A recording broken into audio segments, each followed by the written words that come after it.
This program features live coverage of an African safari and may include animal kills and carcasses. Viewer discretion is advised. Good morning, everybody, and I apologise profusely for the late start. We have various technical glitches this morning, but here we are, live from the Masai Mara. My name is James Hendry. On camera, we have got Bungay. There he is. Okay, good. And I'm afraid it's just us out today. So we have got no feeds coming out of Juma today, just us from the Masai Mara, and by us I mean me. We also have Isaac on the back of the car, so he's going to help out.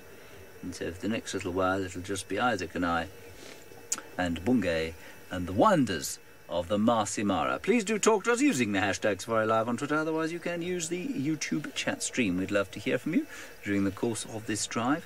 It would be marvellous to have a lot of conversation flowing out of the social media sphere, as it were, because, well, we are going to need your help.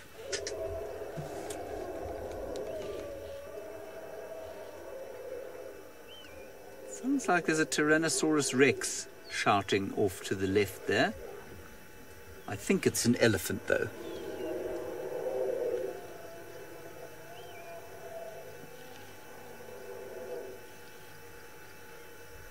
I think we should go and look what's going on there.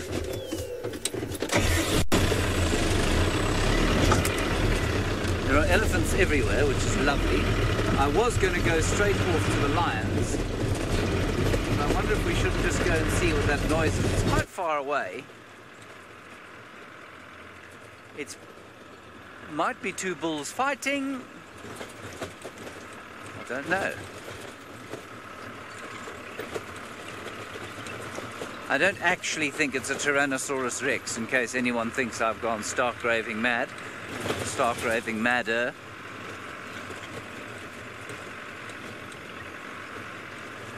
Anyway, let's go and find out. So once again, I do apologise for our late start. Nothing we can do about it, I'm afraid. Here we are live now. And we will do our level best to give you some entertainment over the next little while. Yes, Giraffe Girl, it certainly is quite the noise.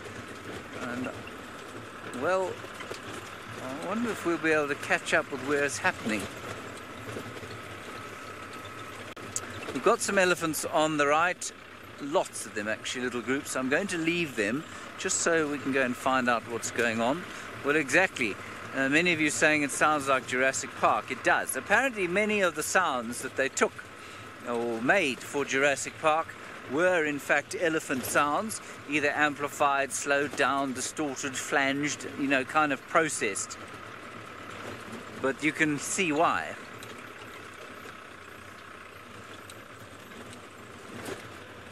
I think clearly the lions are around. I can see two cars there already. What I don't want to do, though, is drive along on a wild goose chase, you know, and find that it's just two bulls having a shout at each other. So if it carries on, we'll continue. I see those two vehicles are moving on from where the lions were, so I'm not sure that they're there. We'll have a quick look. But it looks to me like they've moved on. Or perhaps they're on the other side of the lugger. A lugger is the Swahili word for gully, basically. I think we're going to try the other side. I think we might get a better view from the other side. Let's just give it a go. Because I see there are two vehicles there already, but they're kind of doing that shifting around thing. It says they can't see so well. Paula, I think that sound is about, I'm going to say 2 kilometers away, between 1 mile and 2 miles away. It didn't sound like it was close, but I could be wrong. Our ears, while we might think they're fairly effective, are not nearly as effective as animal ears. Not that we aren't animals, of course. Some of us more so than others.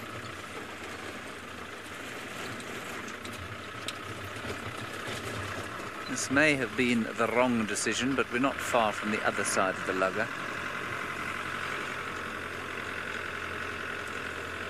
Yes, especially the animals that leave the milk carton empty in the fridge, as Louise is pointing out to me. No, I don't think that there's much of a view today of these cubs. So this is the Ololola Pride cubs, everybody. 3 of them, little babies. And I do see that there are some people standing out the top of their car having a look, so, and taking pictures. So maybe actually the other side would be best. Let's just stop here for a second, make a quick assessment. We'll probably turn around and go back. Let's have a look at the sunrise and some balloons floating and get a general sense of the atmosphere here in the Masai Mara. Very nice. Thank you, Bungay.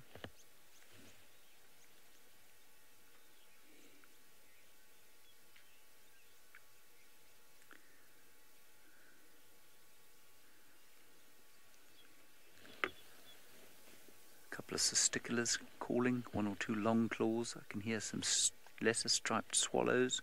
The elephants are still shouting, but they are not close by. 1 elephant is shouting.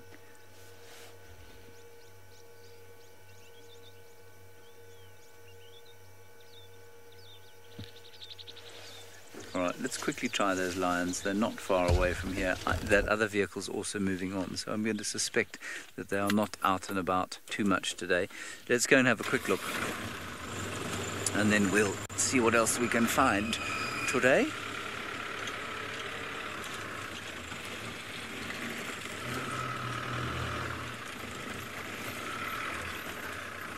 And the 48-point turn in the Masai Mara.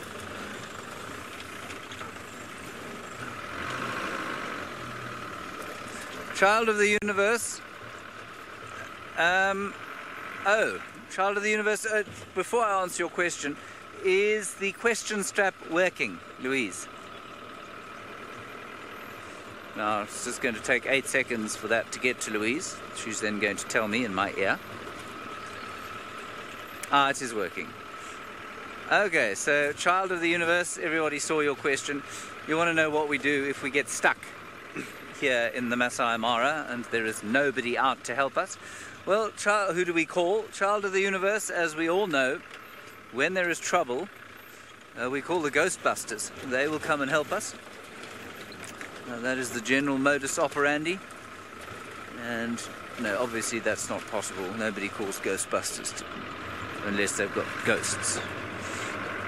What we would do is just radio our tech team in camp, and the tech team in camp will send down the tech vehicle with a tow rope and just pull us out. It's not that complicated. It's we've all done it. We've all either got stuck or run out of fuel or got 2 flat tires or something like that.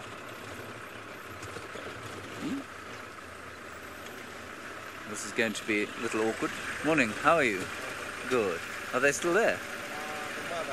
Not there. Okay, thank you. Have a good day. He was very friendly. Sometimes those conversations can go on quite a long time. Especially when the fellow introduces himself in Swahili, has a long conversation in Swahili, and then realizes that I don't speak Swahili, which is something I should be better at than I am. Thankfully that didn't happen there. So he said there that the mother was in place but not the babies, but that means that the babies might come. Let's have a look. There's a bird on that tree there, Bungay. Let's have a look at the bird first. You know, we need to milk all the sightings we can, given that it is just us out here.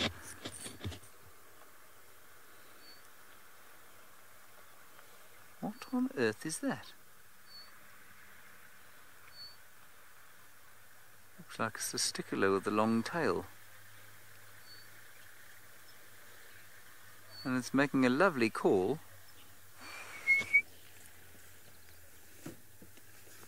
Isaac, any ideas?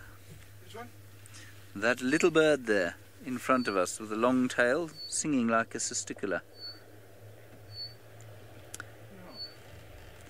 No. Alright, I'm going to... Is there anyone behind us? There's someone behind us, so just remember the look of the bird. Let's go and see if we can find the lion, and I'll find the bird at the same time. That's amazing. Oh, it's a warbler. Yes.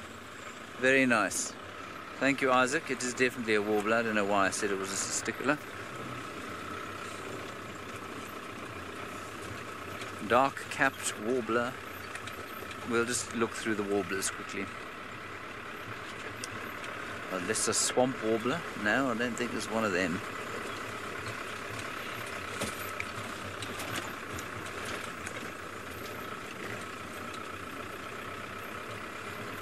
Warblers are notoriously difficult to identify.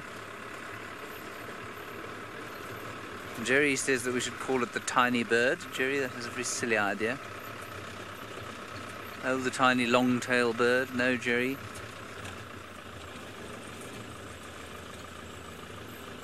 You can see her, can you, Bunge? Ah, there's Mummy Lion. Is that all right?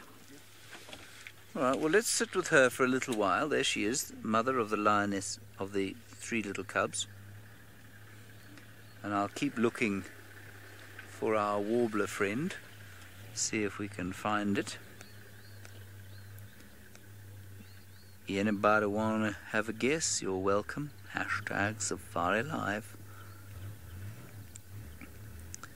It's one of the most nondescript warblers I've ever seen.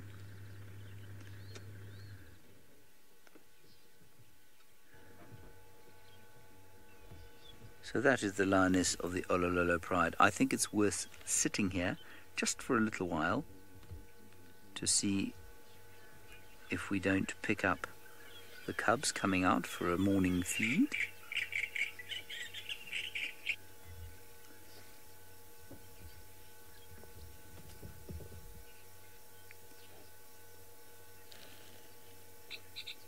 I'm just playing through the warblers on my phone.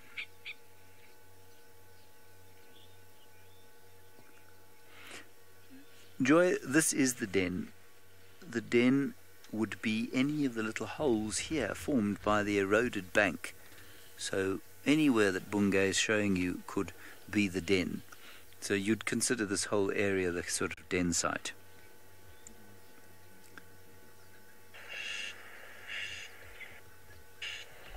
You know what I mean?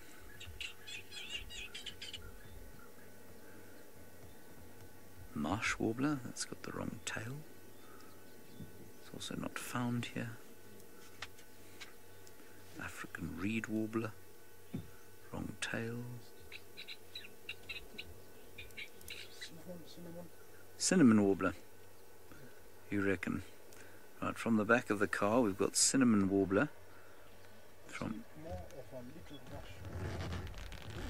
or a little marsh warbler. Little rush warbler.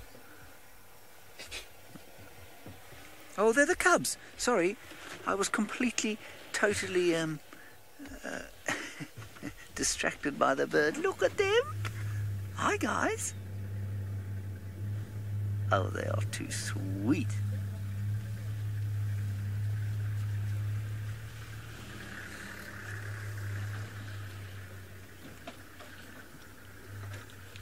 We're now just sort of slightly in the way of everybody. So, while we look at the cubs, I will tell you that we have identified that bird as the little rush warbler. Oh, aren't they gorgeous? Where's the third one? I'm sure it must be there. I'm just wondering if we shouldn't try and move a little bit for these other people so that they can have a look.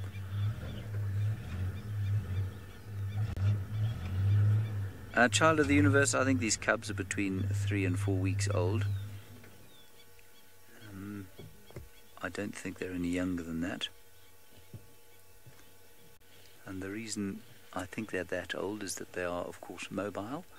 They haven't been introduced to the pride as far as we know, or they're certainly not moving with the pride yet, so they still are denning, and they'll move from the den site at around about 6 weeks. Oh, that's too cute. Isn't that beautiful?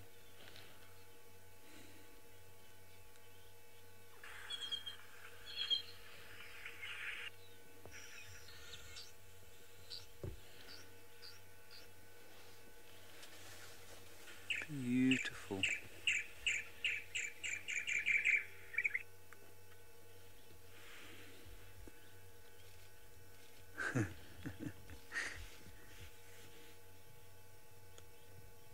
Now these 3 additions to the Olololo pride, I hope, are females, because there are so many young males in this pride, and there are not a great number of adult females, 4 I think, at last count. There are some youngsters who are coming into adulthood, of course. Firefly, they won't wander far from here at all. They do come up onto the bank from time to time, and they go down into the bottom of this gully, I suspect, as well. But they won't wander more than, I'm going to say, a radius of sort of maybe 100 feet. And if she's not here, you won't see them. They'll just disappear.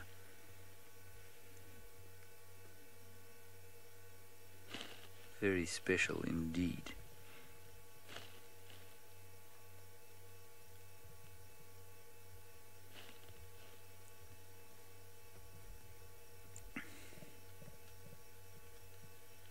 She's growling a little bit at them. She's going, oh, oh, oh, oh.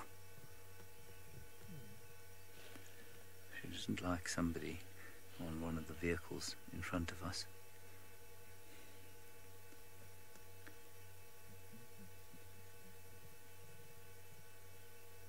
Just a very slight growl coming out of her. Now, there was great debate yesterday during the drives. I watched all the drives yesterday, and huge debate about, you know, what is the cutest, who are the cutest cubs, who are the cutest babies. We had people saying elephants are the cutest babies. We had a lot of votes for leopard cubs. Oh, there's the third one. And we've had much debate over the years, and I have always maintained that you are looking at the cutest cubs in the bush, while leopards are inescapably magnificently cute. Now, just there's nothing like these things, especially when they're this age. Oh, look at them. Jerry and Louise agreeing with me. You know what it is? They are slightly more affectionate, I think, with each other, which is normal for social animals, than I think leopard cubs are. Yes, leopard cubs can be very affectionate with their mothers and with each other, but these guys are just all over each other all the time. They look, I mean, come on, look at that. That one's doing little sit-ups.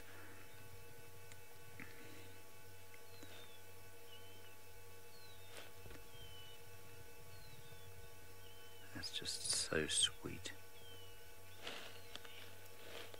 And of course the noises they make, let us not forget the astounding wow, wow.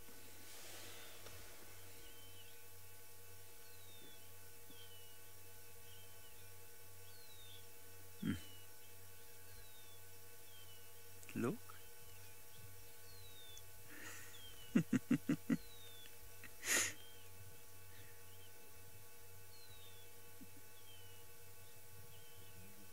They are just too much.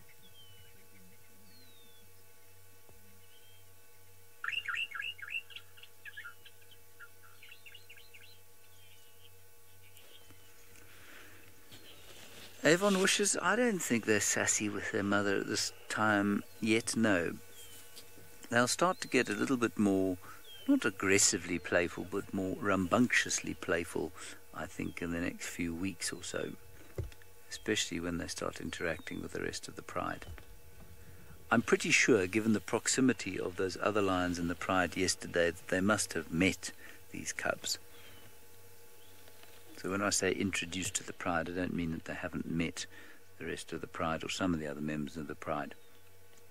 But that would have been a fairly is probably fairly transient because these cubs won't move far from here.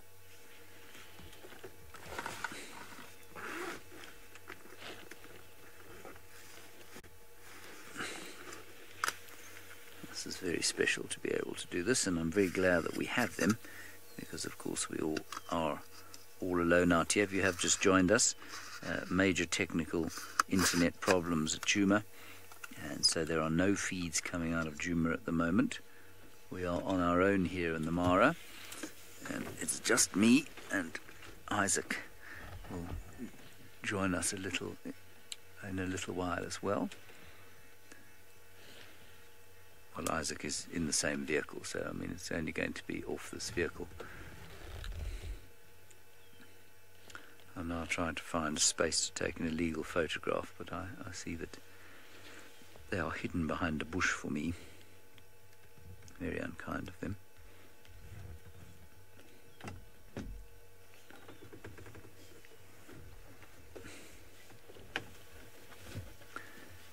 I always like to, when I look at cubs like this, just sort of go through what is going to be their fate. Now, we don't know how many males or females there are there. It is possible to tell at this age if you get a good look under their tails. But if there are males there, they're the ones that, of course, are the most vulnerable, because they are the ones who are going to have to leave the comfort of the pride. So, as a male lion, let's pretend that little chap we're looking at is a male. For now, he lives carefree under his mother's protection. He's utterly, of course, oblivious to the myriad threats he faces from hyenas coming through this area, strange males coming through this area, even jackals or big birds of prey would be a threat to those cubs if the mother wasn't here. While mum's there, very little will come anywhere near them.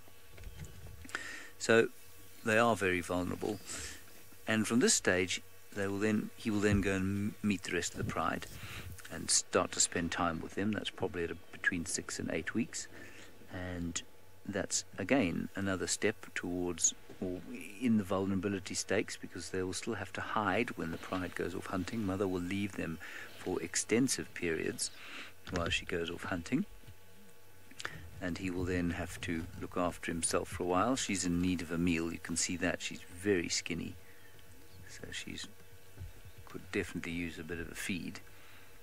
Let's see if they come back out. And from there, if he survives that period, he will then start to become an active member of the pride, where he moves with them from kill to kill.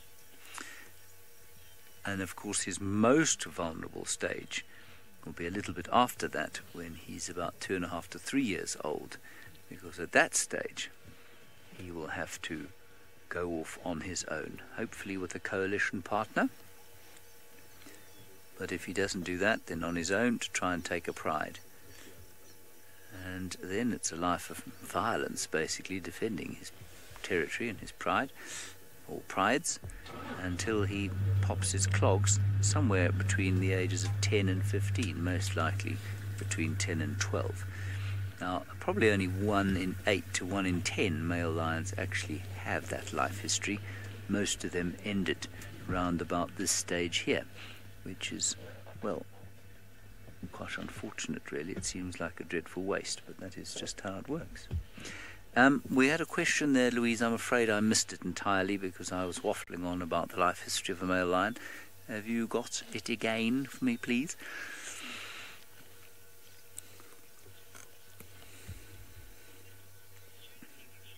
Oh, David, no, I don't think they are in danger if there is heavy rain here. Yes, this gully might flow, but I don't think that the cubs are on the bottom of the gully. They'll be in one of the little caves up here, closer to the top. If there is very, very heavy rain, then yes, they could be in danger, but I don't think that's going to be the case. I mean, I suppose it could be. Drowning would be another threat that they face. All right, we're going to move on now, because the lions have moved, which is very, very inconvenient of them. Very unkind of them in many respects.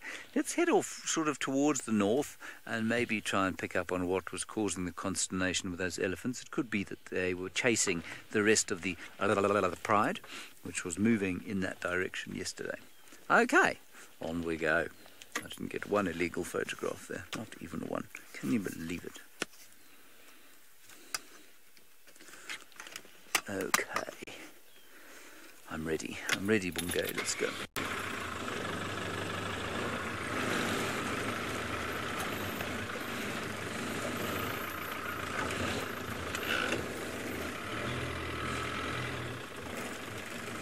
Liz, you say you'd love a drive down the Mara River. I'm not sure we'll get there today, but we'll see. Let's go and have a look at the elephants first, or see if we can find those elephants first. And if we don't, we'll head down towards the river. I haven't been down towards the river since I've been here. It's not very long, of course, I haven't been here long.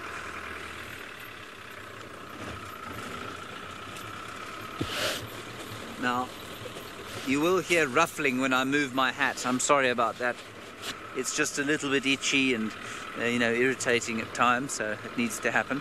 Normally you do it off air, but being off air isn't actually an option today.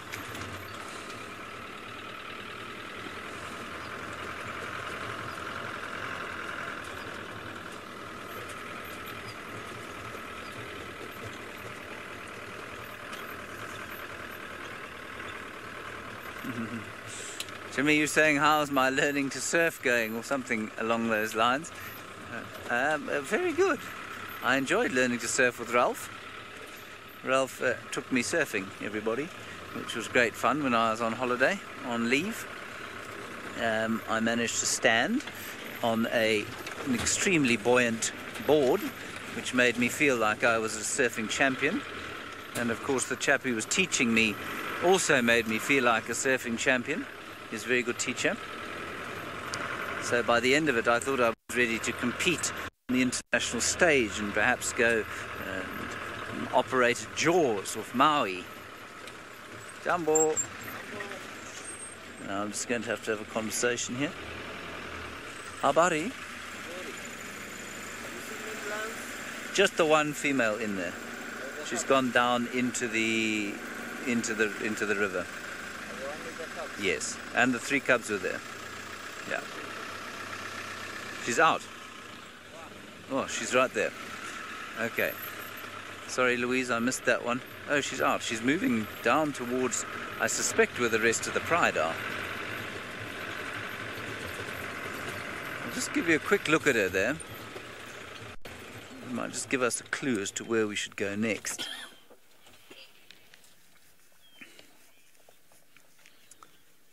Yes, Louise, I am now ready for the Hawaii Super Pipe Giant Massive Waves. That's absolutely correct.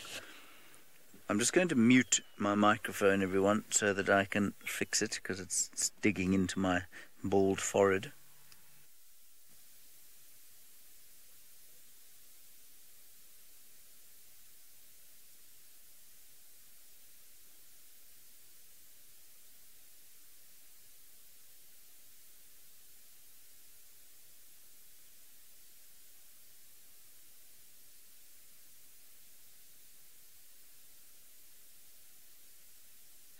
Okay, I'm back. Now, I think that's where the rest of the pride is, and I wouldn't be surprised if they're on a kill. Let's go and look, shall we?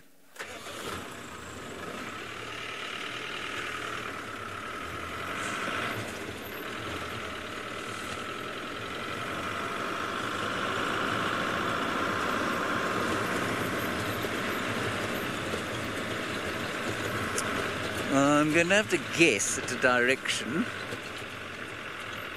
but I think we'll head off that way.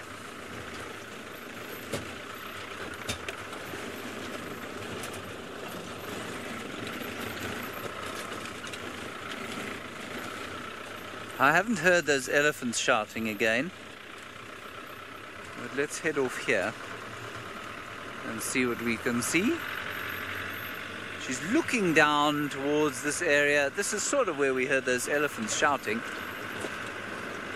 So perchance we'll be lucky.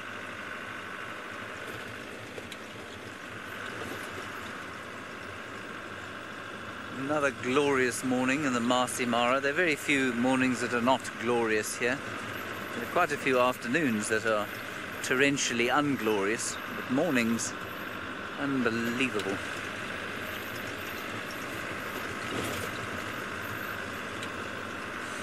Also, you know, there are fewer and fewer tourists between now and the migration beginning, which will be somewhere hopefully around the beginning of July. And it really is, I think, a travesty of conservation tourism that there aren't more people in this area at this time of the year. The Mara Triangle, where we are operating now, is just, it's superbly run, first of all. There are beautiful places to stay here. Topping the list, of course, is Angama Mara, where we are hosted. But there are so many gorgeous views, so many amazing lion sightings. You can have elephants everywhere. There's the river and all that happens down there. There are birds galore, and mainly just this gobsmacking scenery. It takes your breath away every time you look at it. So it's one of these places that has such a tremendous seasonal peak, because most people don't think it's worth coming here outside of migration season, but really it is magic.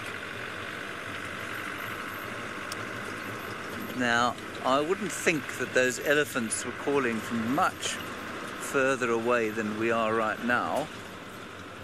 So what we're going to do is stop here. We're going to have a scan around the place. We'll have a look at those elephants there, I think, Bungay, if you wouldn't mind. I'm going to take my binos out and have a look-see around.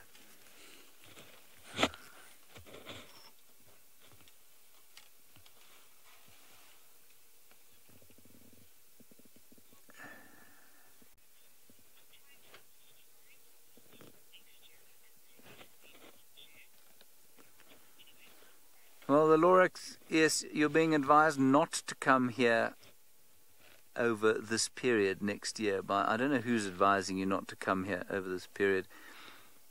It's very different from the migration, but there are far fewer people around, which I guess, to my mind, is the point of a wilderness holiday.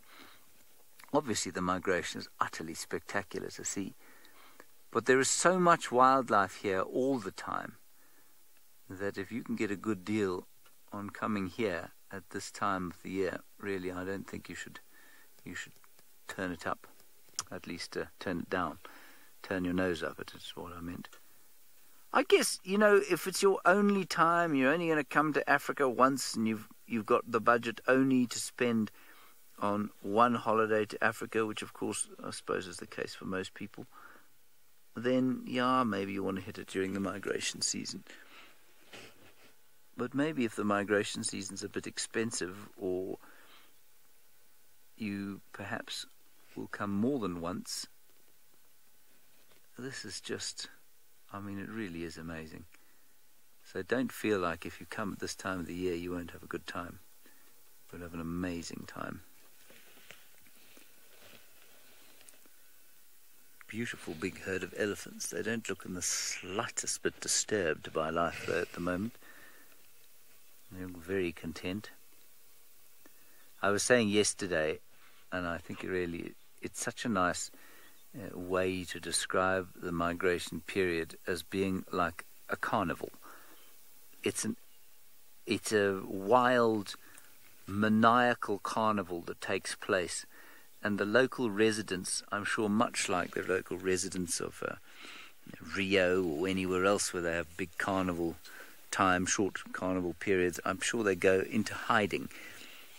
And it's the same here. The elephants disappear, the lions of course take advantage, but everything that actually lives here outside of migration period tries to avoid the crowds of wildebeest and zebra that come in honking and eating and dunging and doing all those sorts of things. There's a lovely bit of light in front of us, Bungay, and then we will move on. Shall we just have a quick look at the beautiful light up ahead there? Lovely.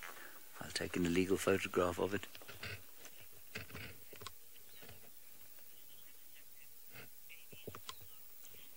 Sky, you say that another perk of this time is that there are a lot of babies around. There are quite a few babies around, absolutely.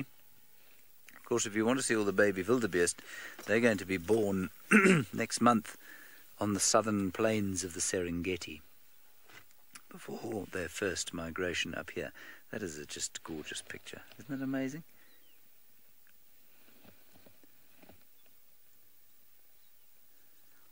I suppose with most of these wilderness areas, though, you know, if you really want to learn them, you need to spend time. You need to spend more time than just a sort of 3-day holiday, which obviously most people can't afford either financially or temporally. You know, they've got to get back to their lives wherever they are. But to really appreciate a wilderness, you need to spend, I've always said, you need to spend 4 seasons there. You need to spend a year. You can experience all of its different facets, and I guess if you really want to know it, you need to see it through a dry period and then a wet period.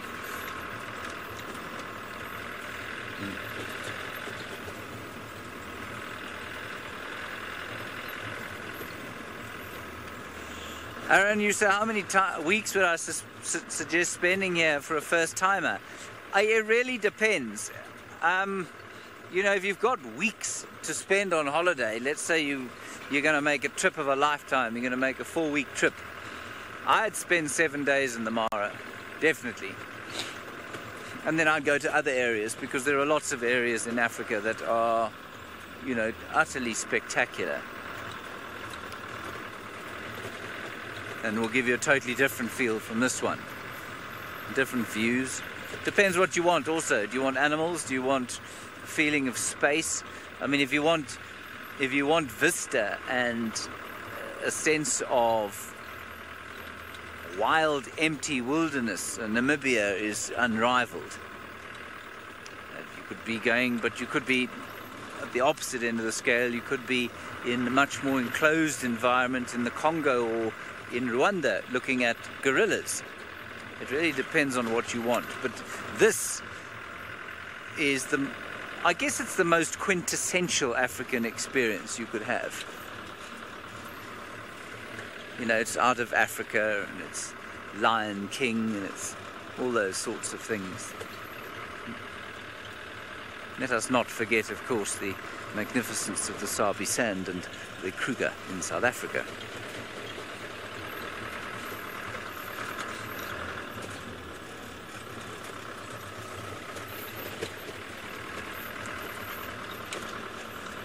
I'm afraid still no word on any feeds coming out of Djuma, so it will remain only with me.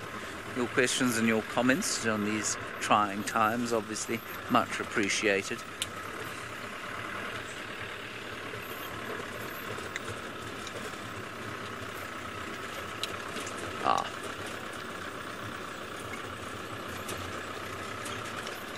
There's a bird. Let's look at it. Don't fly away, bird. It's flown away. It was a sandpiper of some description. There's another bird. Let's look at that bird there, Bunge.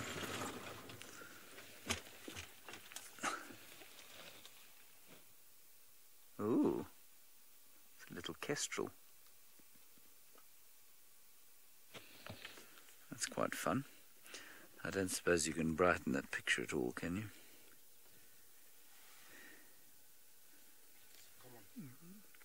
Not going to help us. A common kestrel is the call from Isaac in the back. I agree entirely. Mainly because, of course, I'm with Isaac, who has been in the Masai Mara for a very long time. A common kestrel.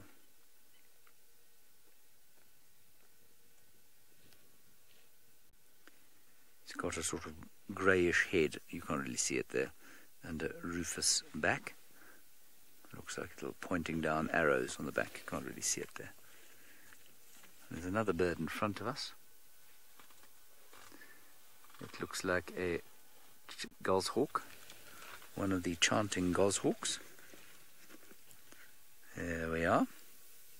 A bit bigger than the kestrel. Pink legs. Pink long legs, and it is almost certainly the dark chanting goshawk, which we've seen at Djuma many times, and we've seen it here many times as well. Okay, let's move along. On we go.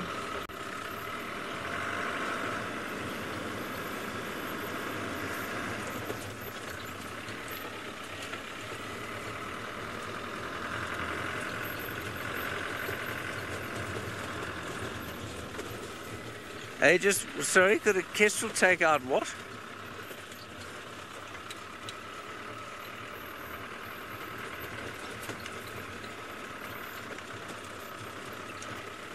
Oh, one of the cubs. No, Aegis, no. The kestrel's this big. It's a little predator. The cubs are about that big and about, well, at least 3 times the mass of the kestrel. No. Birds of prey that would take out those cubs would be the big eagles.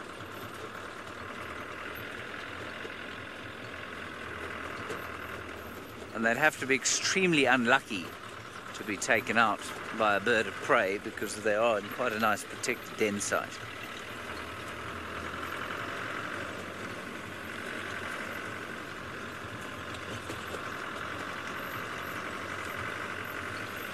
I don't see any other lions here, and I don't see any shouting elephants either. We'll do a loop back around towards where that lioness was looking.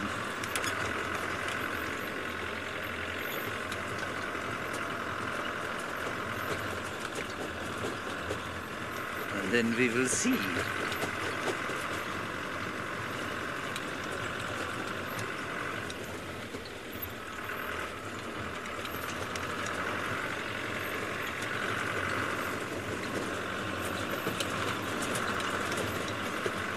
Might have a little scan.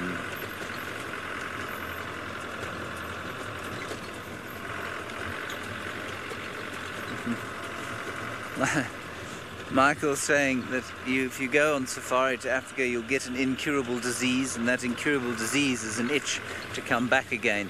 Yes, I think a lot of people feel that. Absolutely.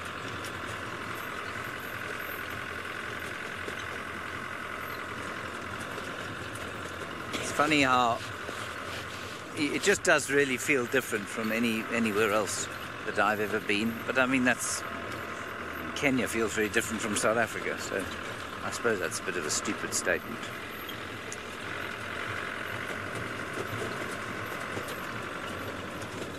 All right, I think let's have a little scan around here.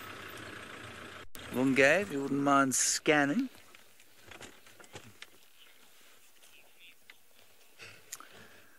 Lorax, a cure for khaki fever. Yes, there is a cure for khaki fever.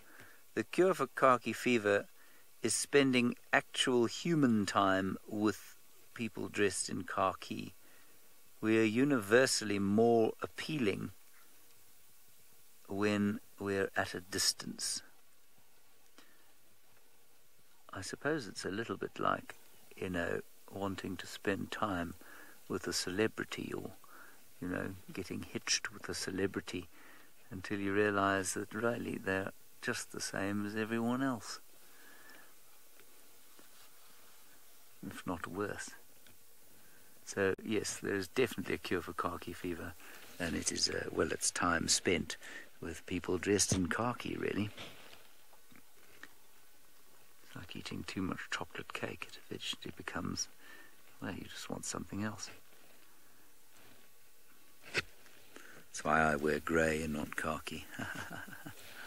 For those of you who don't know, khaki fever is a disease that a number of travellers get when they come to Africa, and they're driven around by guides. And guides, of course, in their Land Rovers, sometimes with their rifles, their short khaki clothing, and generally kind of, what should we say? It's a vibe, sort of an attitude they give off when they, it's the kind of the great hunter vibe, the great ranger of Africa vibe. And, well, there are many, many ladies and quite a few men that have become enamored with their rangers. Over the years, there are some hilarious stories of of men and women falling prey to khaki fever, mostly women. I see Isaac is laughing in the back of the car because I'm sure he's either experienced it himself or heard thousands of stories of it happening. The best one I ever heard was of a couple on honeymoon, no less. And, well, let's just say at the end of their honeymoon safari, they weren't married anymore. And the ranger was persona non grata and no longer employed where he worked. But there are countless stories like that. Yes, as Louise says, the most Orkies kind of a honeymoon.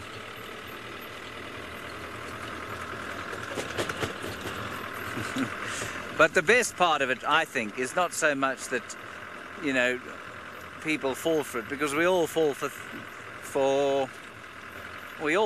things that we perceive to be, I don't know, it's like a celebrity thing. So, I mean, if I was to come across, my favourite example is Scarlett Johansson, of course, I would be overwhelmed and unable to control myself. But the funniest part of this whole thing is that the guides, some guides, play on it. And it's very funny to watch if you see a guy doing it, especially if he's a youngster and he is inexperienced. And you see him walk out to his vehicle, to one of these lodges, and especially in South Africa, the guys like to play up that they're big and they're tough now. They work in the bush, carrying his rifle on his shoulder. He's got his short shorts on, halfway up his thighs. He's got his shirt down, sort of around his chest area here. He's got big muscles sometimes. Sometimes he thinks he's got big muscles, but he doesn't really. He's got his Land Rover, he's got his tracker, and now he's going to take you on a game drive. And he's going to show you how big and tough he is. Of course, basically what he's done is a 6-week course in game ranging, and often in South Africa that means on a fairly small reserve. So to describe him as a man of the wilderness would be to give him a compliment he truly does not deserve. And it's extremely amusing to watch. I watched a guy do it once. I've told you this, I think I've told you the story before, at a reserve in South Africa where I went for the night to visit. And the chap got on the car. He'd basically removed all of the hair from his body but for his eyebrows and his head. So he'd waxed his chest, and he had ingrown hairs, which he clearly thought was fairly attractive, on this chest. He was a big guy, and a shirt, you know, halfway down below his sternum, with a pair of sort of yellow dark glasses on his head, bulging biceps on a shirt much too small for him. And he proceeded to take a game drive that, had it not been so sad, would have been absolutely hilarious. It was exactly as I've just kind of played it out to you. And there was a woman on the back of that car that thought he was magnificent. Well, what can you do? I see no sign of any lion. But this is definitely where the elephants were yelling from, and definitely where the lioness was looking. So we shall keep on valiantly searching. No word from Juma yet, I'm afraid. Also, it would be very helpful on a drive like this to have a solid, you know, pride feeding or leopard in a tree, that sort of thing.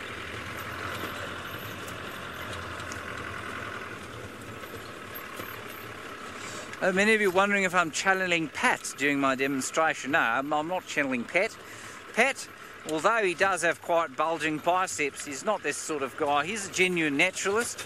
He spent a lot of time in the wilderness, and I think he's pretty authentic, really. It's the lack of authenticity in some of these guys that is most amusing. So while Pat does have bulging biceps, I'm not channeling him at all, no.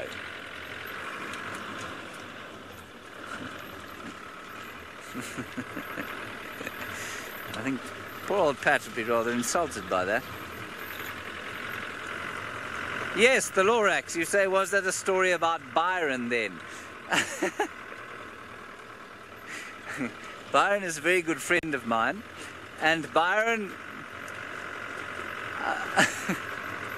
I don't want to throw Byron under the bus here, because Byron really isn't like that.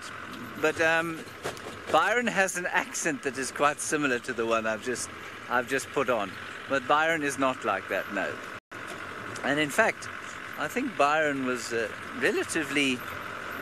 While he certainly created some khaki fever in his time as a guide at one of these lodges, he very seldom, if ever, actually sort of followed through on it, if you know what I mean. So he was very gentlemanly in that respect most of the time. There are some beautiful fiscals. I'm not sure why they're in such a group of fiscals. Poor old Byron. Byron's been he's the kind of person who is very easy to tease, mainly because he takes it so very well. So that is the grey-backed fiscal, a group of grey-backed fiscals.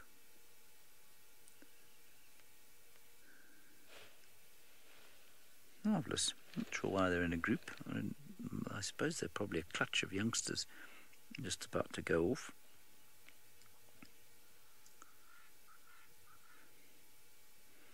Several group members together sing a sequence of liquid but raspy, descending, slurred, scraping notes. Callers are harsh.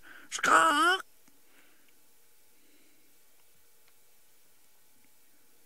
Small sociable groups are conspicuous and noisy, it says. So maybe it's just a small sociable group that is being conspicuous but not noisy. I'm going to have to scratch my microphone again, I'm sorry. Oh. Bobby, the list of birds we see here that we don't find at Djuma is too long for me to try and list for you. There are lots. These don't occur in the Mara, the common, at least at Djuma. The common kestrel doesn't occur at Djuma. The dark chanting goshawk does. That warbler doesn't occur at Djuma. There really are a lot of different birds. So many the same. I'm going to say probably about a 70%, 60% overlap between here and Djuma. So you do find a lot of the same birds, but a lot of different ones. And that's maybe mainly because the habitat is different, of course, and the climate is also different. Good grief, we have a sighting up ahead of mammals, and those mammals are large beefaloes. Let's go towards them.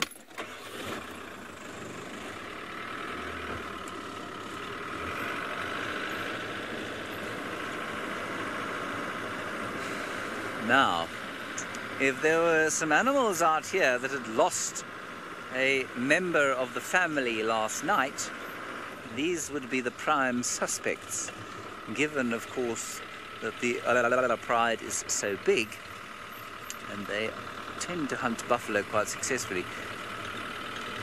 I've noticed that we've called, for example, the Nkuhuma pride buffalo specialists. We've called the Sausage Tree pride buffalo specialists outside of migration season. I think you'll find that most lions are buffalo specialists, actually, if they are large enough as a pride.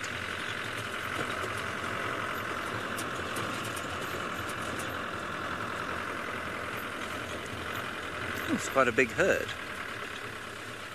And I think I've just seen a lion. It's very far away. No, it's a stick. Never mind. Let's have a look at the buffalo. We'll just have a look at the extent of the herd first, and then I shall move closer to them.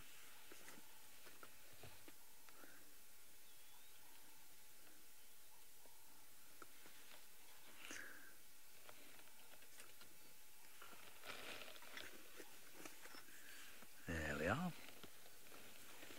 Quite a nice big herd.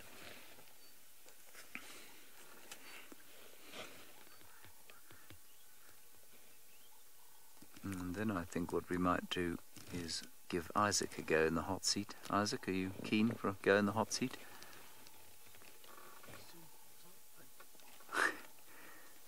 I think he said soon.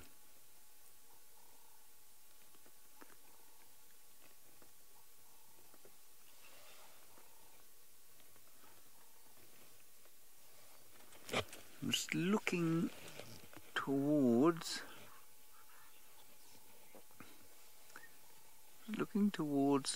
one of the game guard cars miles away. They normally stop where they find cats, but he's on a road that we were on,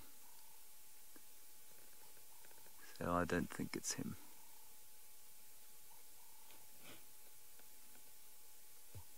Lots of game guard cars around here, obviously lots of activity from the tourists. These guys just monitor the area during the day and during the night, of course.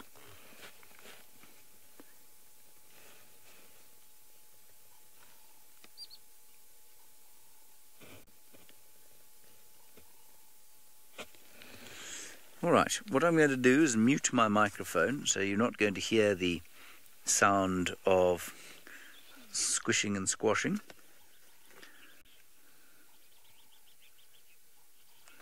And then we'll get Isaac into the hot seat, and then we'll turn the microphone back on. Okay, I'll join you again probably in about half an hour. Okay, bye.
Right, Isaac is on. Yep.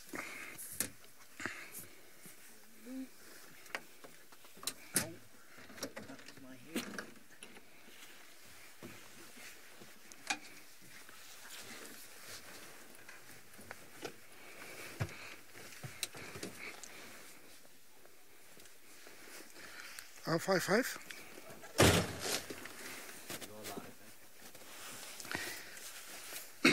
Yeah, welcome back to the Masai Mara.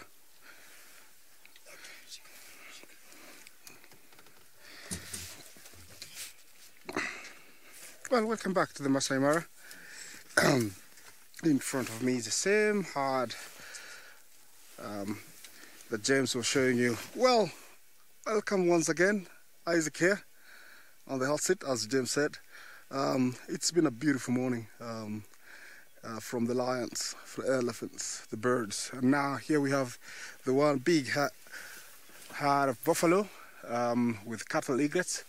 We are a bit far from them, maybe 100 meters, so I'm going to try and get closer so we can observe exactly what they're doing. They seem to have been very busy the whole night, and now they are resting with the beautiful sun.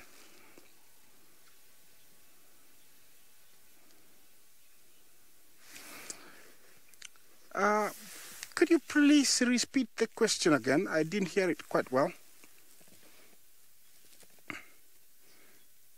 It's about the cattle egret, Kathy.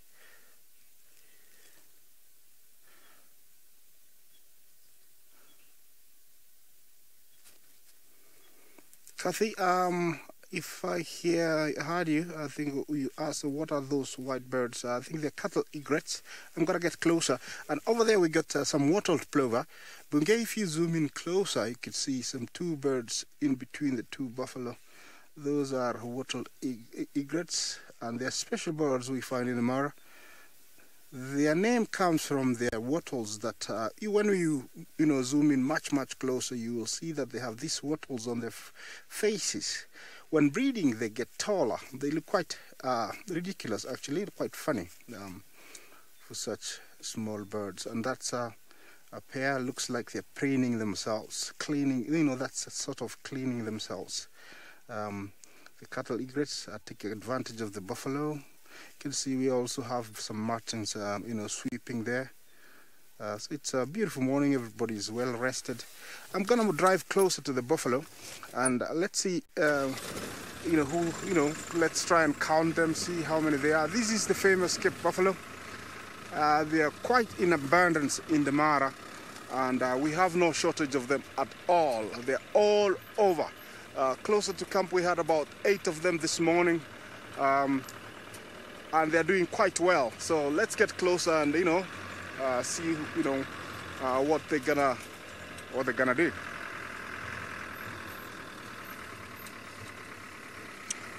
Remember, this is one of the big 5.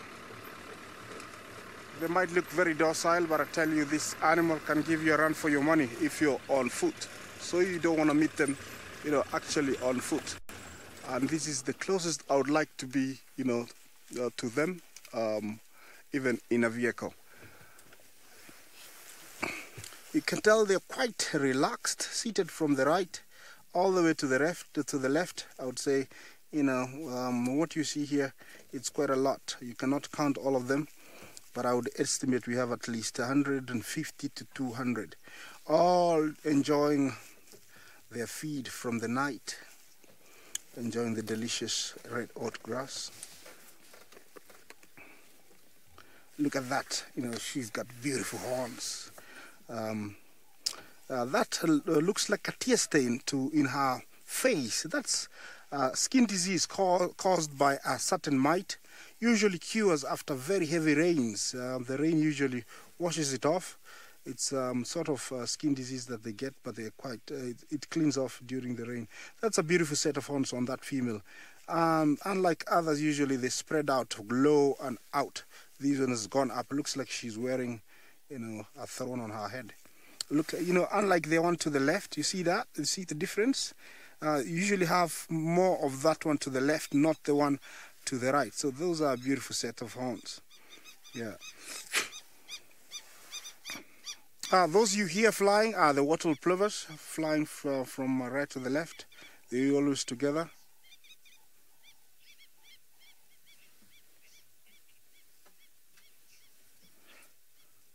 A buffalo skin is quite tough, about a centimeter thick, and when it dries, it is as hard as metal. It's very hard. So it's usually something that in the old days the Kalenjin, the Maasai used to make a shield. The warriors used to make a shield because it was impossible for a spear thrown by a warrior to penetrate through. That's how hard it is. That's a beautiful young one. I'd say, born last night. You could tell that, it's very wobbly. You see him there? Very wobbly, so I would say it was born last night, and it's still trying to get very close to mommy. Maybe it's going to drink for us, but you can tell it's when it was moving, it was very wobbly. Quite a new one from last night, I would say. Some oxpeckers, getting some warmth from the buffalo. Yeah. Cattle egret over there. In the background is the beautiful balanites trees.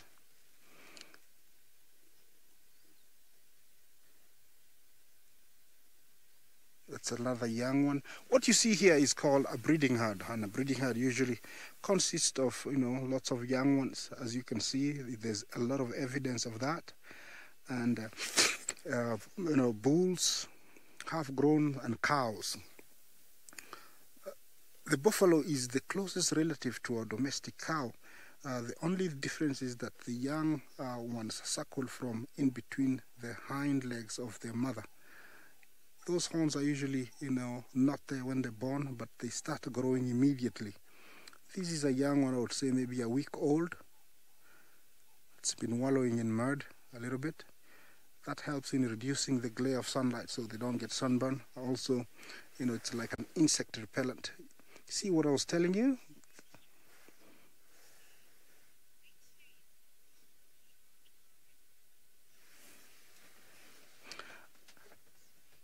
They're usually blunt at birth, but immediately, maybe after just a few days, they'll start growing. They're not evident, but you only see them after, a month is when you start seeing them from a distance. But if we had a chance to see one at birth, you'll see that they are there. It's only that they are not, they haven't grown, but they start growing immediately they're born.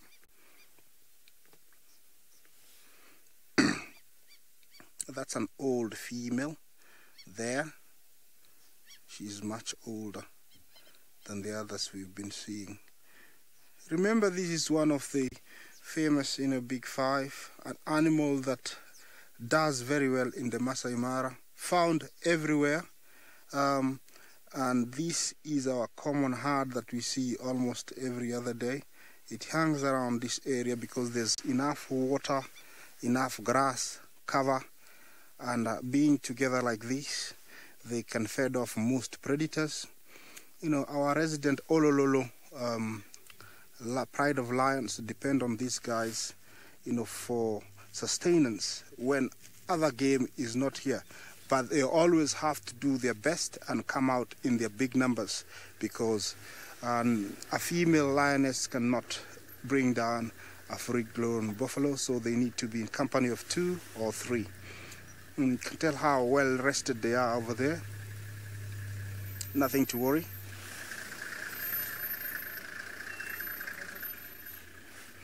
Yeah. Beautiful over there. Everybody's chewing their cud.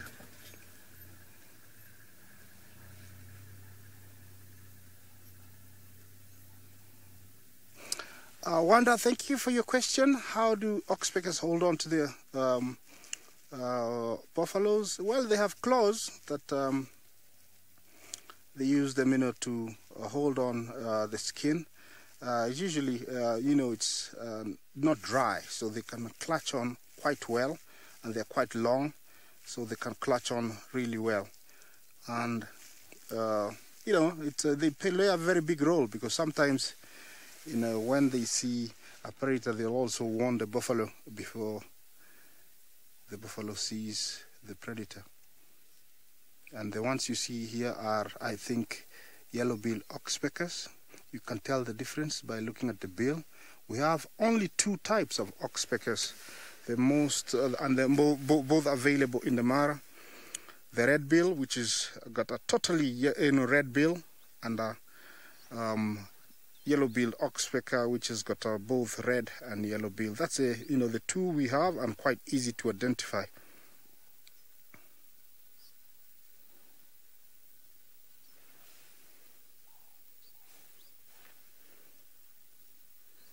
See that little guy passing over there? I would say he was much older, maybe 2 months old. Yeah, that guy there, 2 months old. We're looking at the horns. He's already, eating grass, and you can tell, he's aware that, this is the lesser spotted Land Rover, which is not an animal, so he's very wary of us.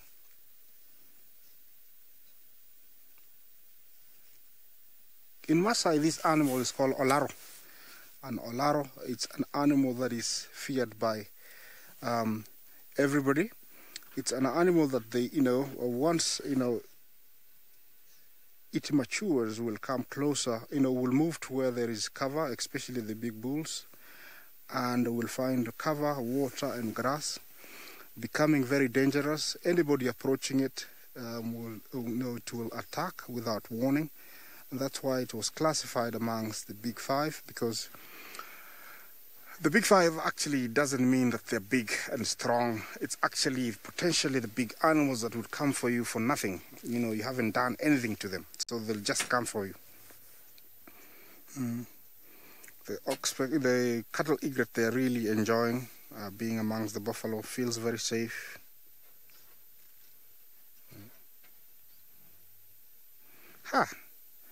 Once again, wattled plover. I think he got something there.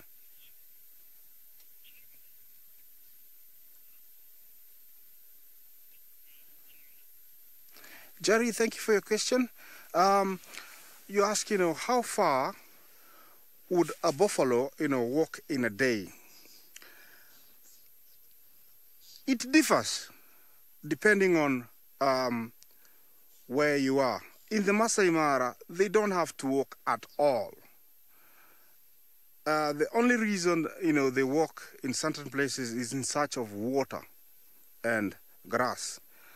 In dry places like the Kalahari and other places like Samburu in Kenya, they can walk up to around, 8 kilometers in search of water and grass. But it does matter. If they're forced to walk long distances than that, I'm sure they would walk. But with my experience, it's determined by water. If it's 10, they will walk. If it's 8, they will walk. But over here, they don't have to walk at all because there's water all over. There is grass all over. But in the Kalahari, in Namibia and Botswana, they can walk, up to 10 kilometers in search of water and back.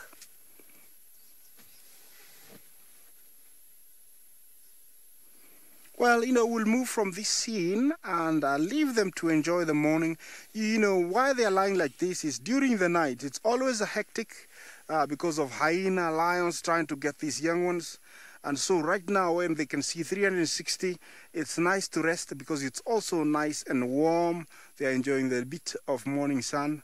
And let's leave them to continue doing that and proceed on further up. See what we can find for you. This truck that I'm gonna be driving on takes me back to where that lioness was. So I'm hoping maybe we're gonna find her. If not, we'll proceed on and try and find you something nice. So please come. Yeah.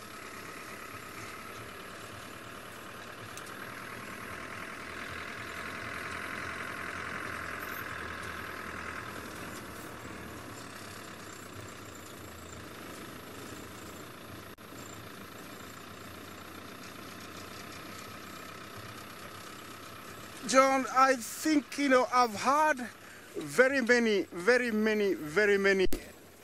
amazing encounters and sightings.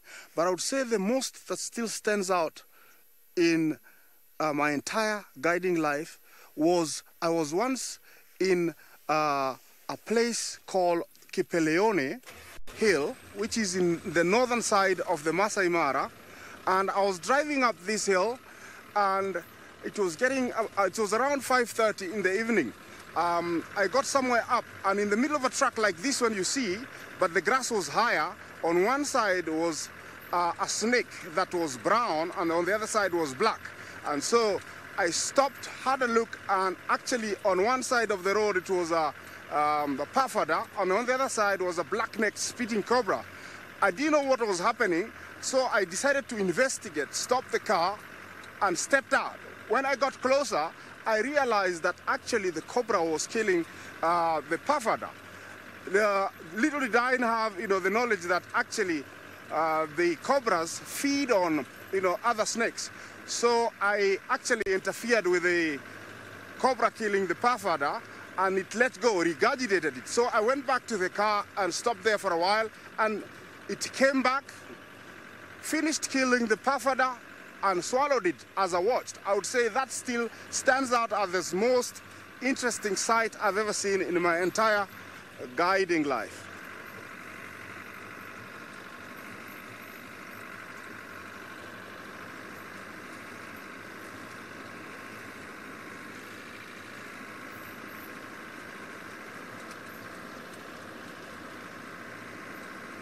Well, it does look empty ahead of us, but we're on our way to where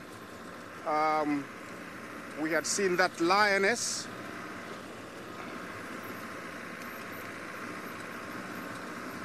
Hopefully she's still there, or the cubs are out. But I'm sure we'll find something for you before we get back there, you know, we get there or after there.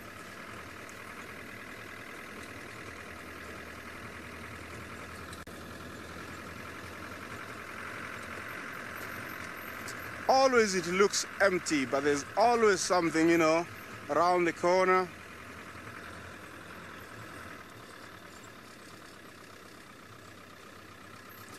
Paula, thank you for your question. You're asking me about if I have a favorite place in the Mara. I would say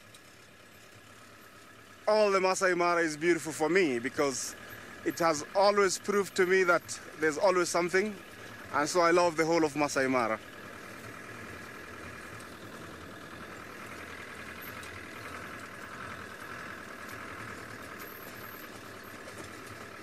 This gully to our left here started out as a very small one, but right now it's very, very, very deep. We can hardly cross, so we have to go all the way up and use the main road. It is actually nice because it subdivides the two areas, otherwise we'd have, you know, more trucks going straight.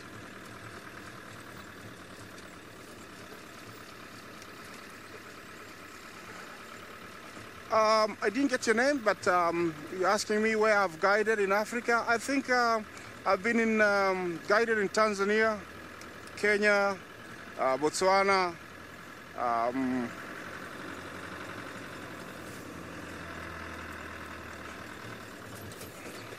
Sorry, didn't get you on that. Come again.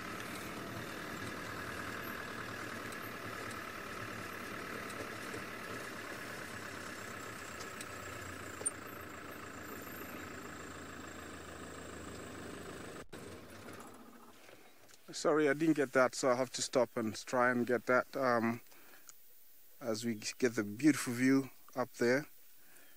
There's a head of elephant in front of me.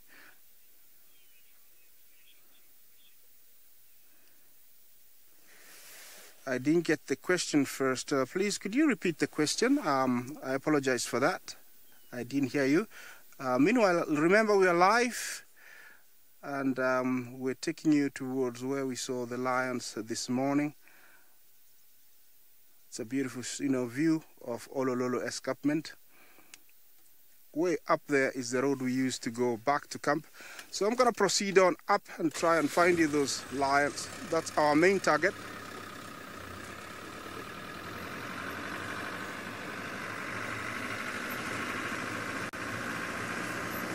It hasn't rained for a few weeks and it's beautiful. I don't think we need rain soon because it's nice and green. Everything looks very lush. The clouds are gathering, so in the next few weeks maybe the rains will be back. But we are expecting them to be, you know, late February, beginning of March is when we start getting the long rains. We have two seasons here, the short rains and the long rains. The long rains usually start end of February, March, April and May. End of June they stop, and then all the way to end of October. It's a dry season. We have short rains November and December. Those are the two seasons we have here. So we don't have other seasons like, you know, people have in the United States, in South Africa, where they have winter, summer, autumn and spring. We don't have those. We only have two seasons here, and we just ended our short rains, and that's why it looks so beautiful and lush. Here we have the beautiful, it looks like some of the parrots. I didn't identify which way they were. We might get to see them for you and identify them again.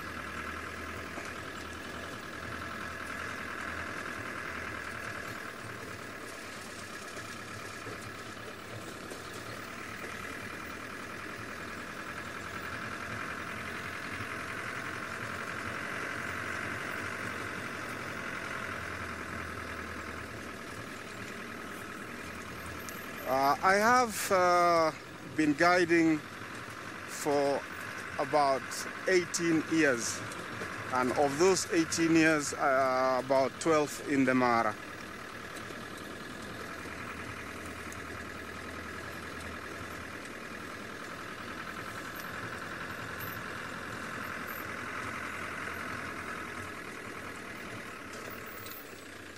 Sorry, Bugay, I have to reverse.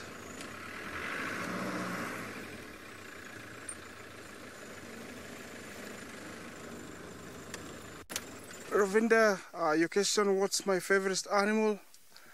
I love the lion. The lion still remains as my favorite animal. It's an animal that portrays my family. It's called Ngetundo in my family. So I love the lion. Over here, I just wanted to point out this beautiful flower. It's called Melhenia, only coming out after the rains. This is one of the first, few flowers that we get in the Mara. It stands out, stays dormant for a very long time in the dry season, and then comes out after the rains. Look at it, it's so beautiful. To disintegrate as time passes by, the rain can keep it, growing if it comes. But right now, I think it's gonna dry up in the next few weeks, and then we'll see it again in the rainy season. Melhenia angustifolia.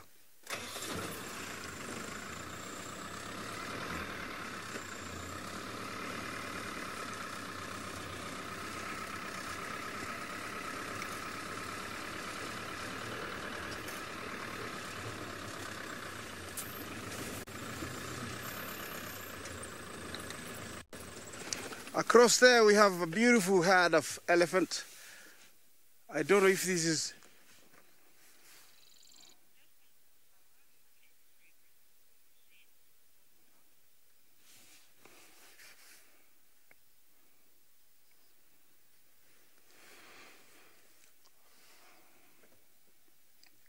I didn't get that, unfortunately. Please, could you come again? As now I'm stationary, so I might get to hear that question better.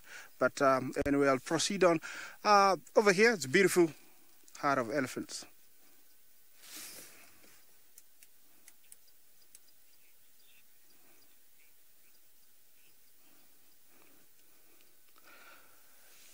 Tonka, yes, it does have a fragrance. Smells really, really nice. The flower I just shown you, Melhenia, it does smell really nice in the first few days after it shoots.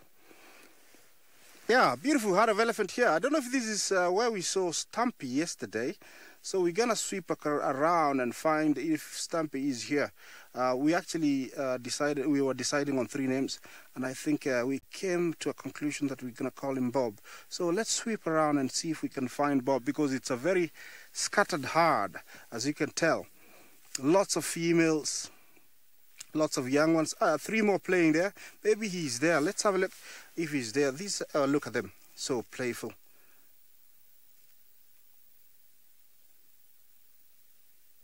Yeah, these are youngsters, less than a year old.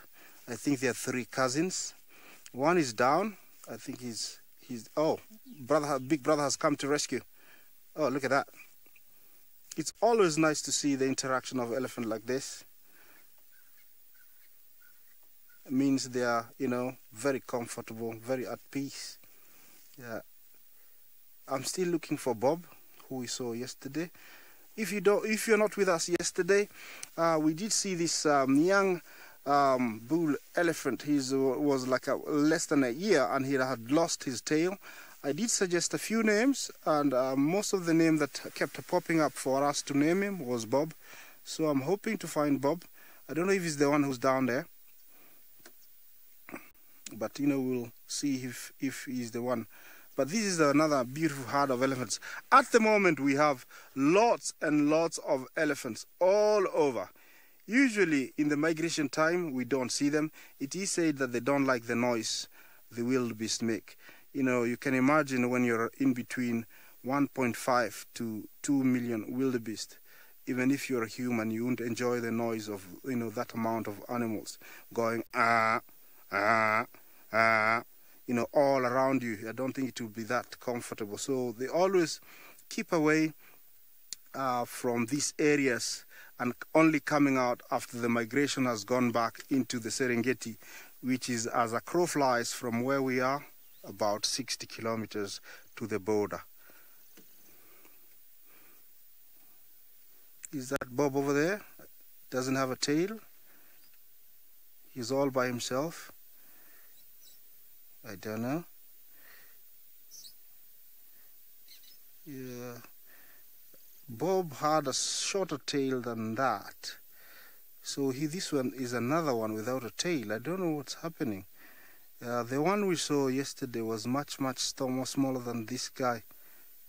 Maybe if we look at the one to the right here, I would say he was the one. There he is. Yeah, there he is. That's Bob. You see, there's the difference. He was, actually cut off from the tip. The other one has got a bit of it. So we could call the other one Stumpy, and the one without Bob. Yeah, we saw him yesterday. He doesn't have a tail. And now I can tell that in this family there are two without tails, one with a very short one and one without completely. I don't know what exactly happened, but I predict that this could have been caused by an infection or a hyena trying to bite off, and then with the sheer force it broke. It must have been very painful. Can you imagine that happening to you? But it's healed, and actually it's usually useful for swatting insects, but they usually end up coping without it. It's just something just like us sometimes when you end up losing a bit of maybe of your arm, you get used to staying without one. But it does get very irritating when there's flies underneath your legs and you need to swat them. This is what young elephants do, always shoving each other, trying to show each other who's the boss.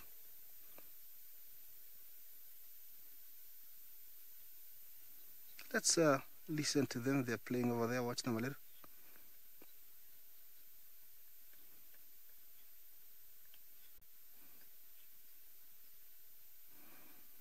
Minamu, you ask if elephants trumpet through their trunks. I would say no. It comes from the vocal cords which are inside the nasal passage or inside the tummy, so it comes out through the mouth.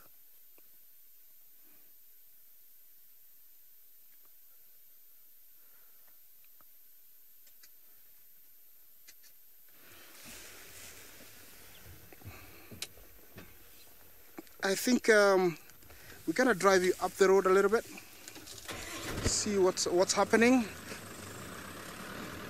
and maybe go around, see if we can show you those elephants much closer.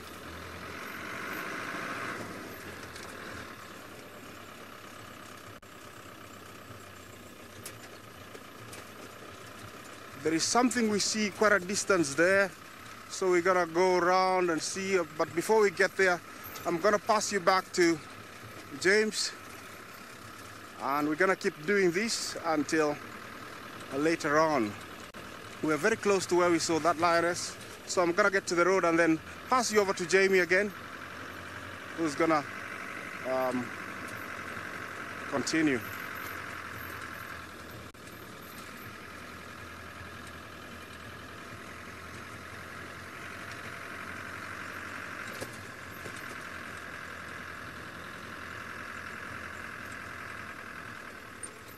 See, this is why we cannot cross this laga, we call it,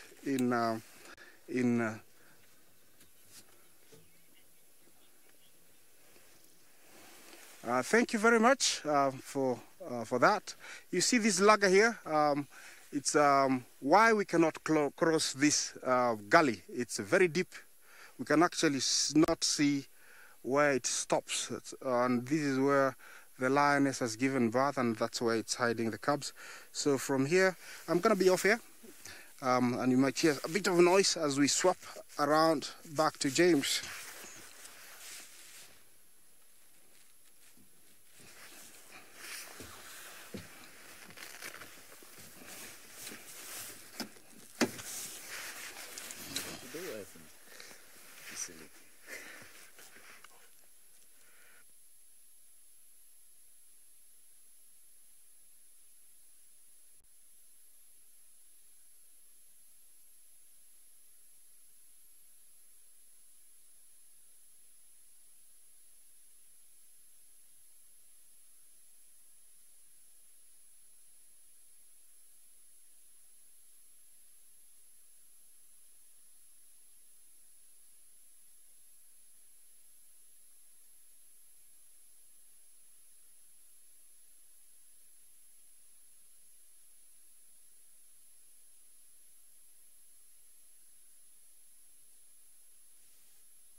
How's that? Can you hear me now, Bungay? Perfecto. Hello everybody, I'm back. I think, as far as I'm aware, the Juma feed must be nearly up. They may have cut away from us. No, they haven't. Okay, good. Right, so we'll sit with these Ellies for another few minutes. It is actually starting to spit with rain, which is quite interesting. It doesn't feel like it was going to rain, but it is raining a little bit now. And then we'll move on back towards where we think those lions are. There are lots of vehicles around here, and I think that they too are looking for the lions. They'll probably be asked now. Jumbo, how are you? Good. Just that one female a long time ago, just the other side of the lugger, off the main road, but I think she moved away. Yeah, we haven't seen anything else. Just explaining. Obviously, you heard me explaining there.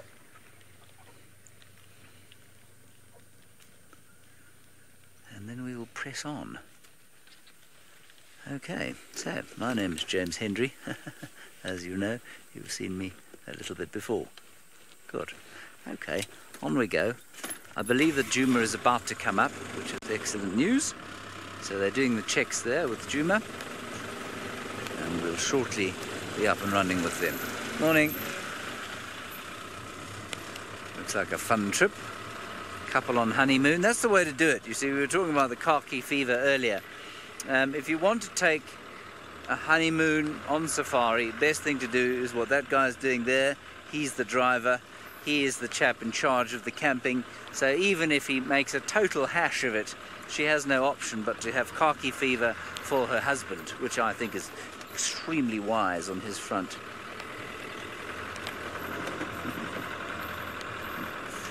Also, of course, it'll probably be slightly more genuine.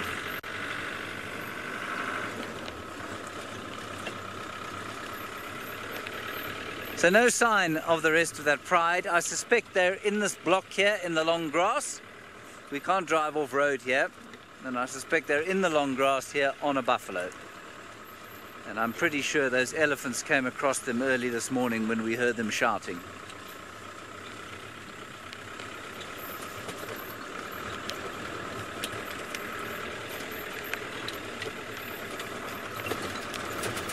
So we'll just keep on driving around here and maybe actually move down towards where I had rumour of another hyena den not too far away. This is where we last saw that lioness. She came across to this area and then moved off down towards the east there.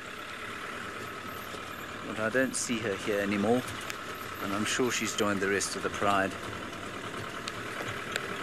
wherever they may be devouring their beefalo. I'm guessing that they're eating a beefalo, but I think that's what's going on. Still a couple of troubles with Juma, so you're stuck with me for the next little while. And then, well, nothing transpires from Juma. We'll stick Isaac back in the hot seat eventually when my voice gets tired.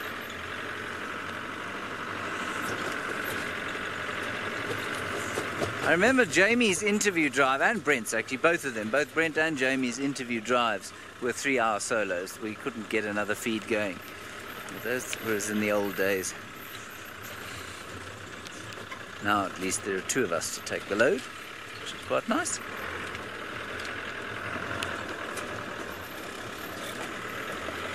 Right, so this is the main road we came in on. The lions were in this gully, or the lion and her cubs were in this gully. She's obviously moved off. We're going to move out of this area now.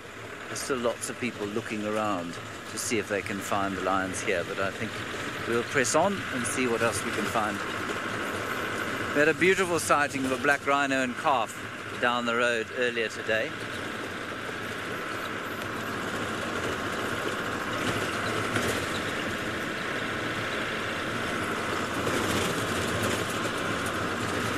Not earlier today, it was yesterday. We're talking absolute rubbish.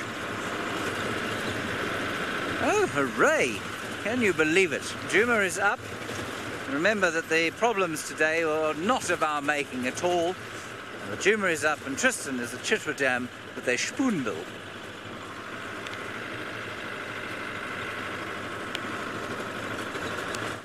Indeed we are, James. Unfortunately, we've had gremlins galore on this side of the world, and it hasn't stopped us being out and about this morning. Jamie and I have both been driving around since 5 a.m, but we have come up with very, very little, unfortunately, which is not very good, but we'll get into that just now. My name is Tristan. On camera I've got Sebastian for the first time in a very long time, and it's been nice bumbling about with Seb this morning. We've had some good laughs as per normal, and so been very, very pleasant morning indeed. Now, I was saying that this morning we've had a bit of a kind of come out a bit blank, and that's because we went and followed up on Hosanna to start the morning. Well, in fact, let's start in the beginning.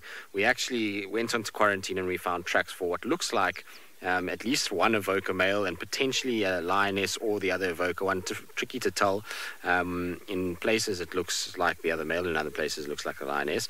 Anyway, they walked all the way from Buffelshoek south towards the southern boundary. At the southern boundary they then turned and came back up north and then bumped into where Hosanna was with his kill. Seems that they sniffed around there. Hosanna went off towards Treehouse Dam, and they kind of disturbed that whole area, and so no sign of Hosanna for us. He looked like he went southeast towards the southern boundary, but we didn't find tracks crossing out, so we were kind of scratching around Chitwa in case he came this way. And then the lions turned and went all the way back north, and the last tracks are just off the fire break on the northern boundary, which means that they might have actually gone in to Buffelshoek again. So they just came here, caused nonsense, and looks like they might have left again. So poor Jamie's been following those tracks for most of the morning, and we've decided we'd come to Chitwa, like I say, to look for any signs of Hosanna. But what we've come across is a beautiful spoonbill that is very active this morning, which is quite wonderful. You can see it's going absolutely crazy at the moment, trying to hunt all the various little fish and frogs and things that are on the fringes of Chitwa Dam. They will go about their business with those kind of long legs. They walk through the edges, and then they have that beak that is incredibly sensitive that they swing from side to side, and will be able to then catch things like frogs and various other, like I say, little organisms that are inside there. And you see, they walk with it kind of open, and as soon as anything touches that, they clamp it down, and they're able to then get what they need. And they're quite good at actually running when they need to. So let's see if it gets anything of decent size. All little things. I wonder if it's not finding some freshwater snails there as well. Could very well be, because they don't look very big, or maybe it's tiny little tadpoles. That could also be the case. But such an odd-looking bird, isn't it? With that beak that is so spoon-shaped. Now, you'll hear the hippos are calling in the background. That's typical for Chitwa Dam. Lots and lots of hippos that make a lot of noise. Now, Seb, can you focus on some of those birds that are on the island? I just want to double-check if the pratten calls are back, because we've been searching for them. So you're straight there, yep. We've been searching for them over the past few weeks. Oh, there we go. So there's all our pratten calls. Nice to see them back again. I know Brent was looking for them while I was up in the Mara, and he turned out blank and didn't get any. And, well, this morning, well, I tried 2 days for 2 days running, and I didn't get anything. And so nice to see them that they're back again in this particular area. This is a very special bird for the Sabi Sands. While we see them regularly at Chitwa Dam, in terms of the grand scheme of things, there's really only one other recorded sighting of these, or two, recorded sightings of these guys away from Chitwa Dam within the Sabi Sands. One on Singita and another one on the Sand River. I think it was in Londo's. And so, you know, there's very few of them actually get seen outside of this particular little section. So it's a nice bird to see, and they come through quite regularly, and they'll land on these banks where they'll kind of move around and sort of spend large portions of their day. So always good to see those guys, and I'm glad to have them back. Some of you who are new to SafariLive that have started newer bird lists, that might be a new one for you, because I don't think we've had them since last summer. Now, the normal kind of Chitwa residents are all around. So we've got Boris the Blade and Vlad. They've been cruising about. I'm not sure which one we've got at the moment.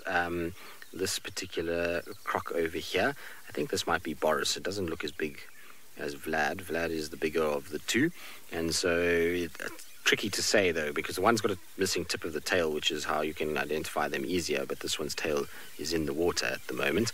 And we actually, when we got here, this crocodile was kind of swimming the fringes of the dam, I'm sure hunting a little bit. And then now, as it's starting to warm up and the sun's starting to come out, so we're starting to see the croc kind of going towards the edge. And I wouldn't be surprised within the next hour that it pulls itself out onto that bank and actually then starts to sun itself for quite some time. Ah, nice. Chris, you say the Pratt & Cole is 150 for your bird list. That's a nice round number, so congratulations on your 150th species.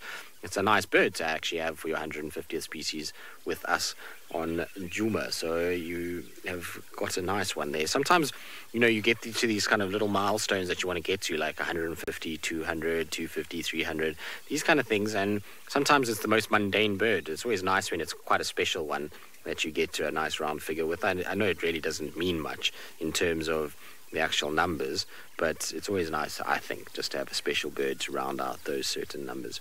Anyway, there's the hippos. You can see they're hiding today, and they're putting up their noses just to try and sort of show themselves and say hello to all of you. Good. Now, we are going to carry on. We're going to go try to see if we can find any more signs of Hosanna. In the meantime, though, Jamie is out and about. She's on foot this morning, and she's ready to say good morning.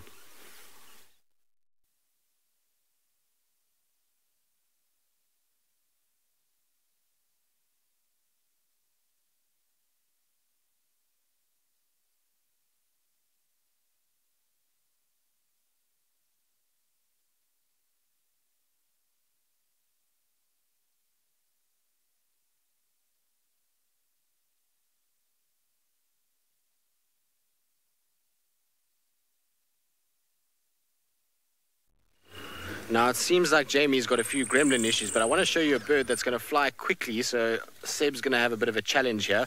But it's our biggest raptor that we see in terms of eagles, and not vultures. It's a martial eagle that's busy flying away. Beautiful big bird. Unfortunately, it's just dropping below the tree line, which is making Seb's life a little tricky, but there it goes. Obviously, from the view that we just got, it was hard for you guys to see Marshall, but we saw it as it kind of came over, and we saw that nice white speckled chest and that brown head and neck. Good. So we're going to leave Chitwadam now. We are on our way to go and see what else we can find. Been very, very quiet this morning. Funny enough, for the first time in probably a very, very, very long time, it is just Jamie and myself that are on game drive in the entire northern part of the Sabi Sands, not including Chitwa and the rest of the places, but in terms of Djuma, Buffelshoek and Torchwood, there is not one other vehicle that is out this morning except for the two of us. And so it's very quiet, firstly on the radio, which is, my ears don't know what to do with it. They're very, very kind of confused by the fact that I had no FC and no radio chatter in it this morning. So it's been quiet in that regard. And then on top of it, it's a bit quiet from an animal side of things because we're not hearing the updates from Torchwood and Buffelshoek like we normally do. It's strange though, because there's supposed to be kind of people in at Torchwood, and so I'm surprised that they're not out this morning. All right, well, it sounds like Jamie sorted out her audio, so we're going to send you back across to her. Hopefully this time she can actually say good morning.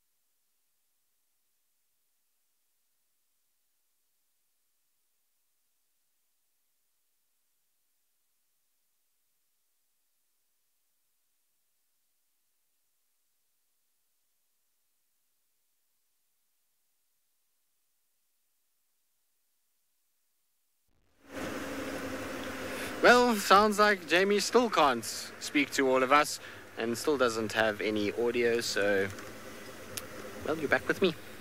Unfortunately or fortunately, depending on which way you want to look at it, depending on how you see the world.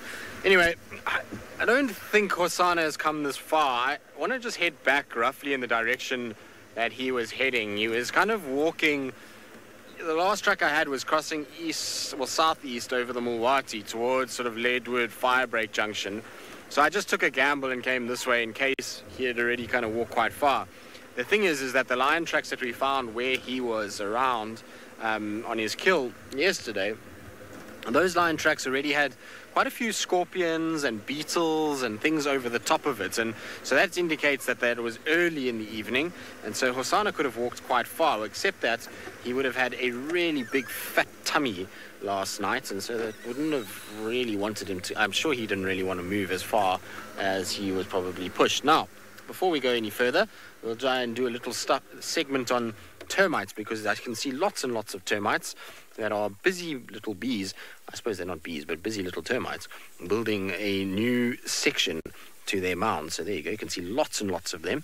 Now these guys are going to have to be very careful, because where they are is very exposed, and I've seen countless times hornbills on this very termite mound trying to get at them, and so if the hornbills spot this, they are going to go after all those little workers that are busy trying their very best to build this in the best possible way. And after all the rains that we've had, it's made it so much easier for termites to build.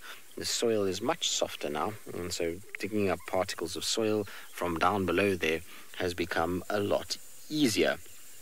And essentially what they're doing, because we're getting much higher temperatures at the moment, they are busy building really nice chimneys that they're able to get a bit of airflow through there, and that hot air can exit out the top. Remember, hot air rises, and so when it gets too warm inside there, that will then pull up, and it's almost like a little primitive air conditioning system that's taking place.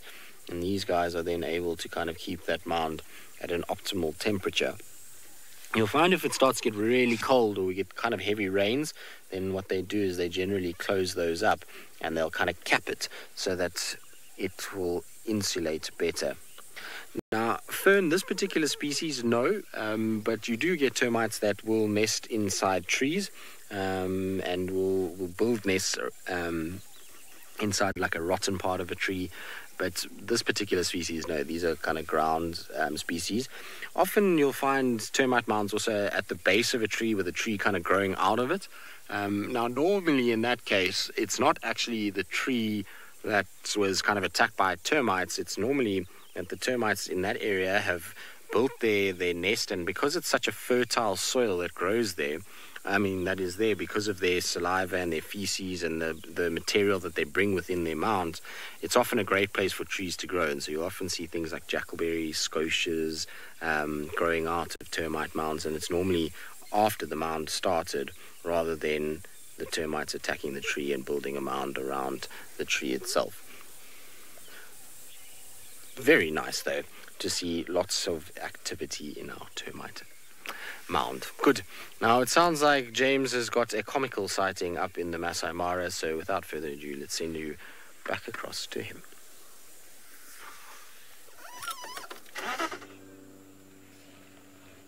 We are having the most wonderful baboon sighting. We don't get these much at Djuma because the baboons tend to run away from us and into the thick bush before we can observe them. These olive baboons here are putting on a wonderful show. We've just seen two of them getting very closely acquainted with each other, a male and a female, and then we've been watching, I think it may have been these two actually, two young lovers. And then we've watched a male sitting right by the side of the road here. And then another male carrying a tiny infant. So, as Isaac pointed out, a modern-day male. Oh, there's some mating going on to the right-hand side there. Oh, no, it's finished. That was a short and sharp.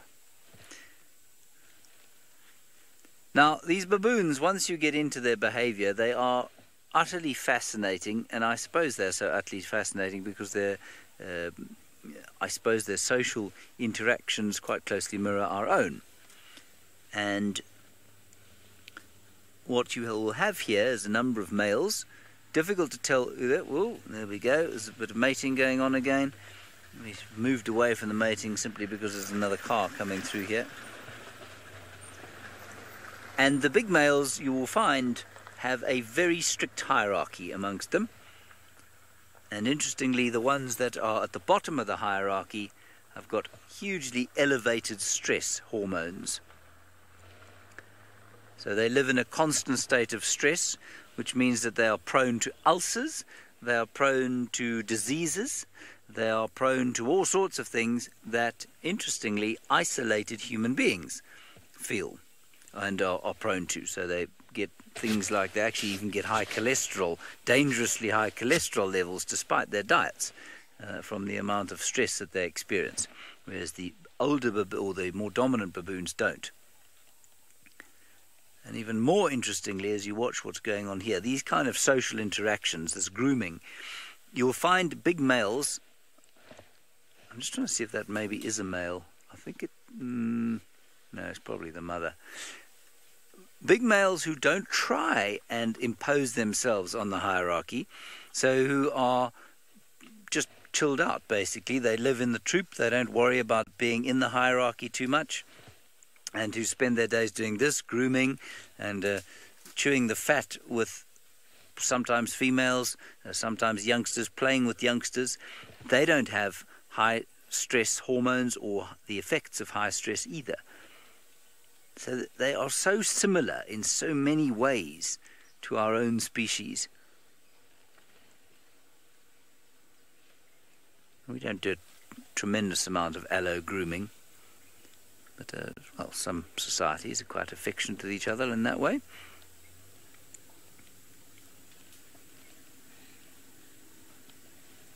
They are just the most fascinating things, and I think these are the best looking baboons that you find. I think they're better looking than the gangsters of southern Africa, the Chakma baboons. What's he got there?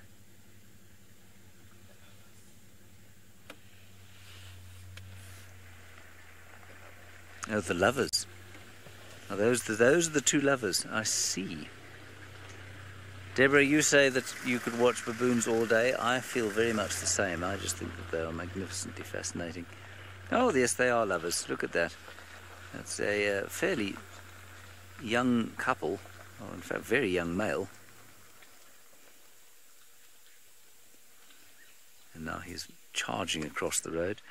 He's left his short-tailed girlfriend.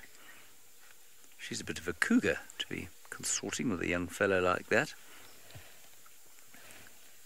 Perhaps that tail makes her unattractive to the more dominant males. I doubt it.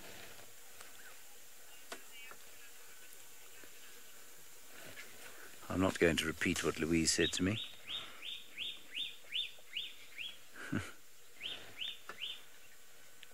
And all around you can hear the rustling of the troop here. They can be up to 100 in a big troop. And some screaming and shouting as one youngster's being beaten up, probably by a subdominant male. Now, there are a whole lot in this tree to the right. Isaac, do you know what tree this is? Because I have absolutely no idea. A whaty? A quinine tree. Oh, really? Rufulfia caffra, the quinine tree, everybody. So if you've got malaria, you can just come and chew on this tree. You'll be fine. That's not true.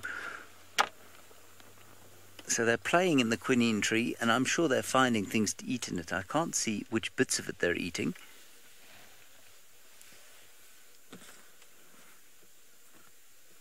It is wonderful.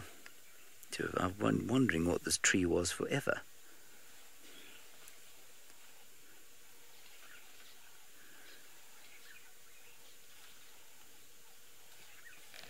Maybe these baboons are taking some malaria prophylaxis.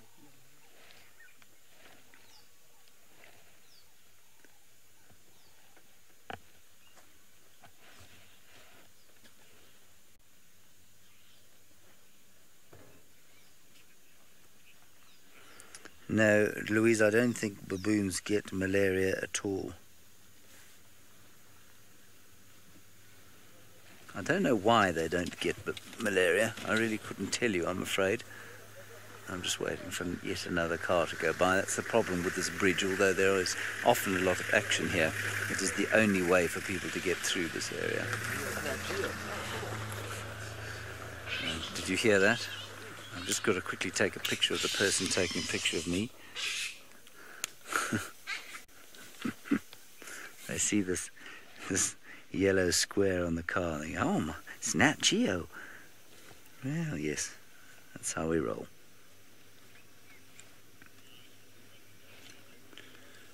Righty.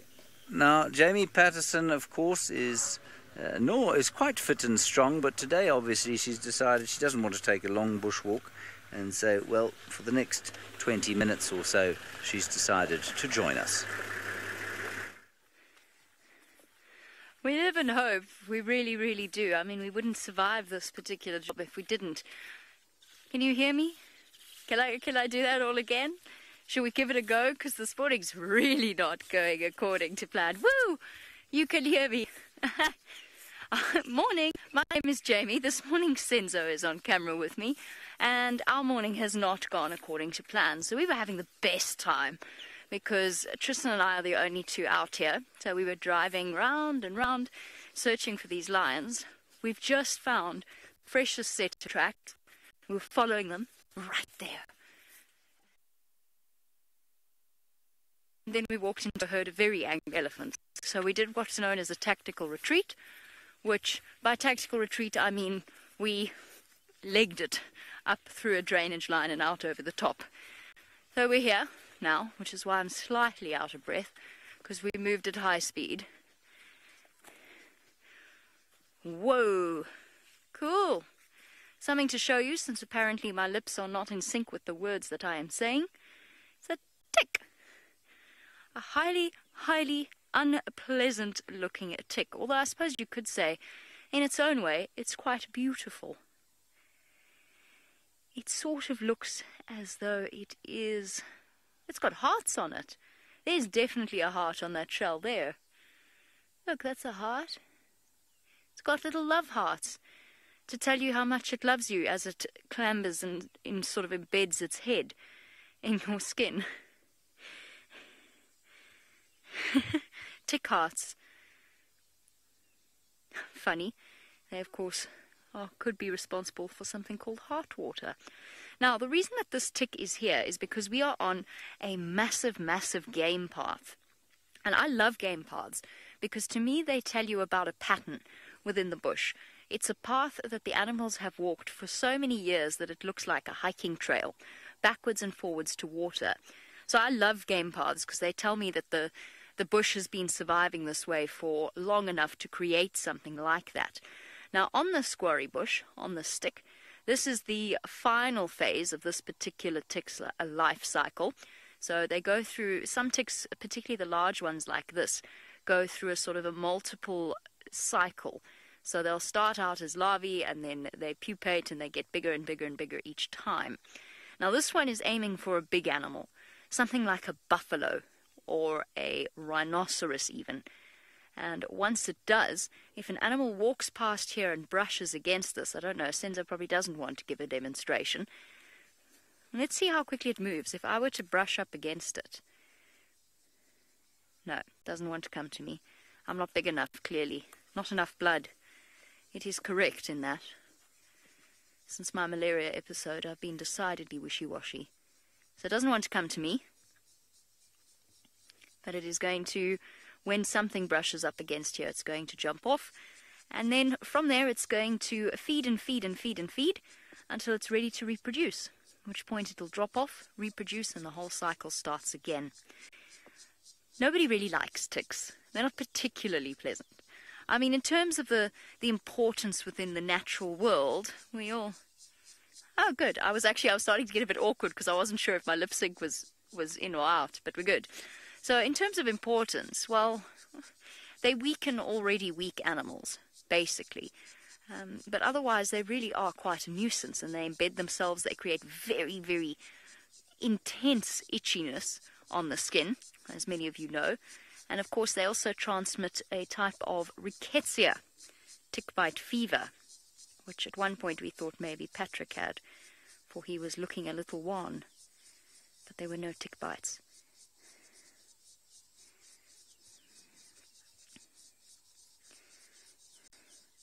Oh, Octo Girly, I'm going to have to refresh my memory of exactly what heart water is. It's a cattle disease, and it affects the lining of the heart as far as I know, but I'd have to double check and remember exactly how it all works. I can't remember now off the top of my head. And you know why that is. It's because the information that once I was using every day, I haven't used in a very, very long time, because it's actually been 2 years since I've done proper summer bushwalks. So I'll remember eventually. I'll just have to go back and double check myself. I used to know. I promise I used to know. But these things start to fade with time, and what I don't want to do is make something up of this vague recollection, because that would be incredibly silly of me and very misleading for you. There's something cool to show you. Just while I've been looking at it. What does it look like happened here? Does it look like somebody came along and carved intricate patterns? Sorry, Senzo, I probably could have held that up for you so you didn't have to kneel down. Does it look like somebody carved intricate patterns on this stick? It looks almost human, doesn't it? And then obviously decided to discard it. That, of course, is not what happened. This comes from one of the borer beetles. So I'm not sure which species. Probably one of the smaller ones, judging by the size of these little tunnels. But the borer beetles themselves are massive. Longhorn beetles, I think we've shown you, enormous, enormous biting mouth parts. I'm pretty sure that's what bit me this morning when I was trying to get the vehicle ready. Something grabbed me and pinched really hard on my finger, but then I couldn't find it again. So the larvae, what the borer beetles will do is they'll bore down below the bark. And particularly with something like a guarri bush, the bark is actually quite loose away from the stem. You know, it's quite easy for them to get under. They lay their eggs, and their little larvae will come out, and they'll actually eat their way along these tracks until eventually they are ready to pupate and to explore the outside world. Now, for some borer beetles, that happens in the course of a few months, depending upon their size. For others, it can take up to 12 years before they've acquired enough in the way of nutrients to be ready for that. All right, quickly, before Cole's Law acts upon it, and Tristan has managed to find a steenbok, hopefully it doesn't decide to run away. Indeed, quickly, because we've got one of our more flighty antelope, a little steenbok. And the reason why we've stopped with the steenbok for a few seconds is because our little fat cat, Hosanna, his tracks are coming right in this direction, and we know how much he loves to eat. And so when there's any food animal around, sometimes it's good just to stop and look around. You might find his little face peering out, watching these two steenbok. Well, you two are in a little mating moment. Maybe we're going to... Have we ever seen steenbok mating live? I'm not sure if we have. Maybe. It's possible. I certainly haven't seen it live, I don't think, with you guys, but interesting to watch when they kind of court each other. And obviously we know that they are monogamous, and so you'll find that these guys will be together all the time, so both male and female. And generally when you see one, if you just look hard enough, you'll often see the other one close by. It can be a bit tricky if they're in little thicker areas, but most of the time you can find the other one fairly close by. Of course, if Hosanna were to grab one, then they would try and find another mate, but generally, you know, this is the kind of life that they lead, is to try and be as sort of monogamous as possible. But anyway, they're disappearing there. No sign of Hosanna so far. We found we had a little drink of water, which looked like possibly in the early hours of this morning, and then from there he walked up the road a little bit, and now he's disappeared. So I have a funny feeling maybe he drank some water and has then found somewhere just to go and rest, and so somewhere close by to where we are Hosanna must be, because I didn't see any tracks crossing Cheetah Cut Line. I purposely drove it to see if he did cross there, and I didn't find anything. So he's either just off this side or he's gone towards Mamba. So what I want to do is just do a little loop around towards Mamba, just double check that he hasn't been moving in this area. What I also found, funnily enough, was tracks for a very small female leopard. So maybe Tlalamba would be my guess, possibly, maybe Tandi. And they were moving towards Djuma from Chitwa. No, his tracks are here, I can see them. I think they're his. Now hopefully I haven't driven over them too much, and we can show you what I'm talking about. I think I did drive over them, Seb. Oopsie. So I didn't drive over one. Now I'll just try and kind of get into a better position so I can show you what I'm talking about. Let's just try and get around a little bit further so that Seb can actually see it. It's going to be a bit tricky in this light, but you see there, Seb, in the middle of that track. So from that, yeah, just to there somewhere, you should be able to see it. There it is, on top. So you can just see his footprint walking up and along, nice and fresh and clean and perfectly smooth. Doesn't look like anything's moved over the top of it. So maybe he's actually crossed in the meantime we've been kind of moving. Maybe he's gone over. I just want to double check. Or he's turned north. But if he's gone into Torchwood, that's not ideal at all. Except that we can go into Torchwood this afternoon. So if that is the case, then I'll try and come back here and obviously try and track him down this afternoon. We know that I like to keep tabs on him as much as possible. I find with Hosana, as long as you keep kind of following him every day and you keep working out where he is and finding him, he's much easier to kind of locate because you have a good area or base to start searching. It's when you lose him for a day or two, then he becomes really tricky to find because he's generally finds a meal somewhere, and if you don't know where you're even looking for him, it can be really, really tough. So I'm hoping that we can just catch up with where he actually went. Now that's for Hyena, that's not for him. Doesn't look like anything here. I'm going to jump off here quickly just to make 100% sure he hasn't crossed east over the boundary. In the meantime, though, Jamie is also looking at some tracks, so let's go across and see what she's looking at.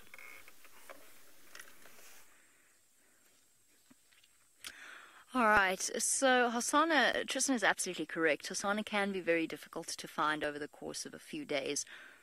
There's something that is even more difficult to find, especially if you are me, because I seem to have some sort of thing against finding this particular animal. But I don't think I've seen this clear of an aardvark track in a very, very long time. So this is beautiful for those of you who are tracking enthusiasts. It doesn't get better than this track. 1, 2, 3 massive claws of the front foot, all the weight resting upon them here. And then over here is the back foot around here. So this is the back pad, and then you can just see where the claws have dug in, and then it's left foot here, and then it's right foot back up again, and then it snuffled its way all the way up along this game path. It's actually a beautiful place. I wanted to see if it had stopped for a drink, but I don't think that it did. It hasn't. There's a nice little pond of water here off to the left. This is a stunning drainage line. I'm actually really impressed that we have signal here. It's beautiful. Nice and full. Like sitting next to a creek. A bubbling creek, except that it's not flowing and it's a bit smelly. So it's not quite like sitting next to a bubbling creek. Next to it is something even more delicate, and if I hadn't stopped to look at the aardvark track, I wouldn't have seen it. These little holes here. Very, very small. Very delicate. And where's a good example? It sort of walked all over here. It went around here. There we go. These each time in a group of 1, 2, 3, 4, 5. And that is because it belongs to, or they belong to, a terrapin. And probably a very tiny terrapin, because the foot's only about this big. So probably a terrapin around about, yay big, give or take. And this terrapin's been wandering around this area, not on top of the aardvark tracks as far as I can tell. So the aardvark tracks are actually fresher from last night. These are beautiful. I wish I'd been here when this aardvark walked past here. It would have been really nice. Surprisingly quick creatures. Unexpectedly so. But there you go. For tracking enthusiasts, that would be beautiful. In fact, if I were keen and if I had any plaster of Paris, I think that would be a really nice, a really nice opportunity to find my balance eventually, to do a plaster cast mold of that track, because it would come out beautifully. The only problem is you'd probably have trouble with the back track. Okay, well, we'll leave that preserved and we'll carry on strolling up here. Oh, I've still got a piece of grass, don't need that. Frustrated by those lions, because I know unless Tristan and myself and Herbie missed something, they're somewhere still on this property. They're here somewhere. Whew. The other thing we look for when we're looking at aardvark tracks is for aardvark dung. Oh, they carried on up this path. This is why I love these game paths. I mean, look, you can actually really see that this is a path that animals use regularly from all the way down here. There's also vehicle tracks, so there was obviously a sighting here. But it's such a beautiful path. There goes Herbie wandering up ahead of us. So distinct and clear. So even something like an aardvark, if you were to put up a camera trap, if you were thinking about where you'd put a camera trap up, and look, admittedly there's a lot of spots just like this, but I would put one there, down there at that water's edge, as the path goes across. I think that you'd get all sorts of things, including this aardvark, because they are creatures of habit. Now, I was saying that the other thing that you're looking for is piles of aardvark feces. What would you call it? Feces, I guess, with bits of sand. They have an enormous sand intake in their diet. While we continue onwards and upwards up this hill, let's send you back across to James and the Masai Mara, who apparently has moved on from the busy bridge. Hello again. We are going towards a suspected hyena den, actually, rather close to camp, where David and Bungay have seen quite a few hyenas of late. We're going to head that way. It's just at the bottom of the hill here. Oh dear, this car. It's a dear old Land Rover. It's just up here. We have, not very long, we've only got about 3 minutes left, so let me drive it quite quickly. We'll see if we can get there. Bungay will shout at me when he wants me to turn off the road, won't you, Bungay? He says yes, he will.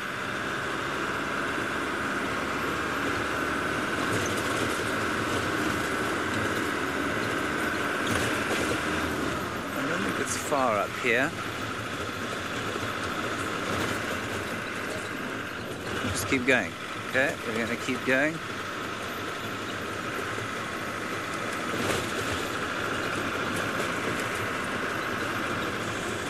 Hello, Teresa. We will go to the North Clan Den site some stage fairly soon as we get back into things over here. I'm not sure exactly when, but it will be soon. We just need to make sure that all the tech is up and running and we have enough people on the ground. We go in here, Bungay.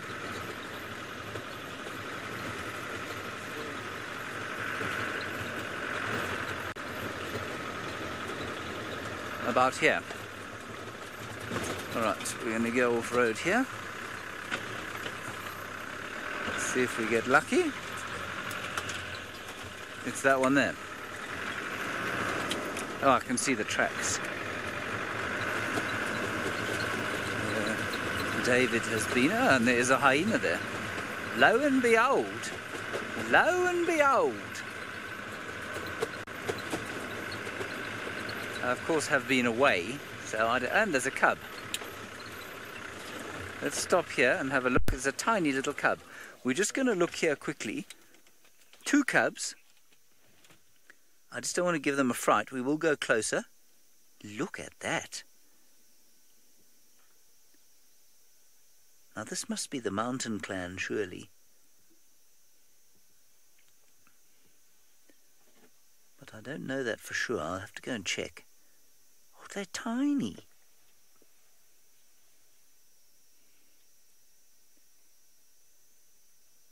Tiny little things. They can't be more than 3 weeks old. They must be about the same age as those lion cubs.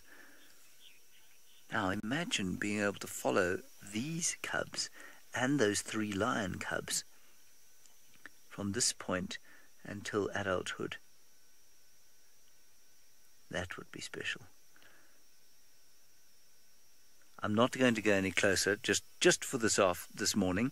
We only have about a minute left, and I just want to let them get used to us. I don't know if we've seen these before. Bungay, have you seen them before? No, so this is the first time he's seen them too. Gosh, that is very special indeed. Now, this is roundabout. I don't know if any of you were on that drive where David had, which was the Olololo Pride, I'm assuming around here must have been. And in the background, there was that spotted creature that we only noticed sort of later. That was at this termite mound, right? And probably this hyena.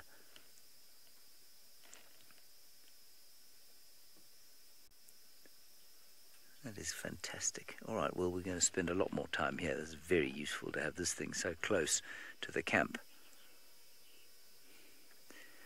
All righty, well, that's going to be it for the drive today.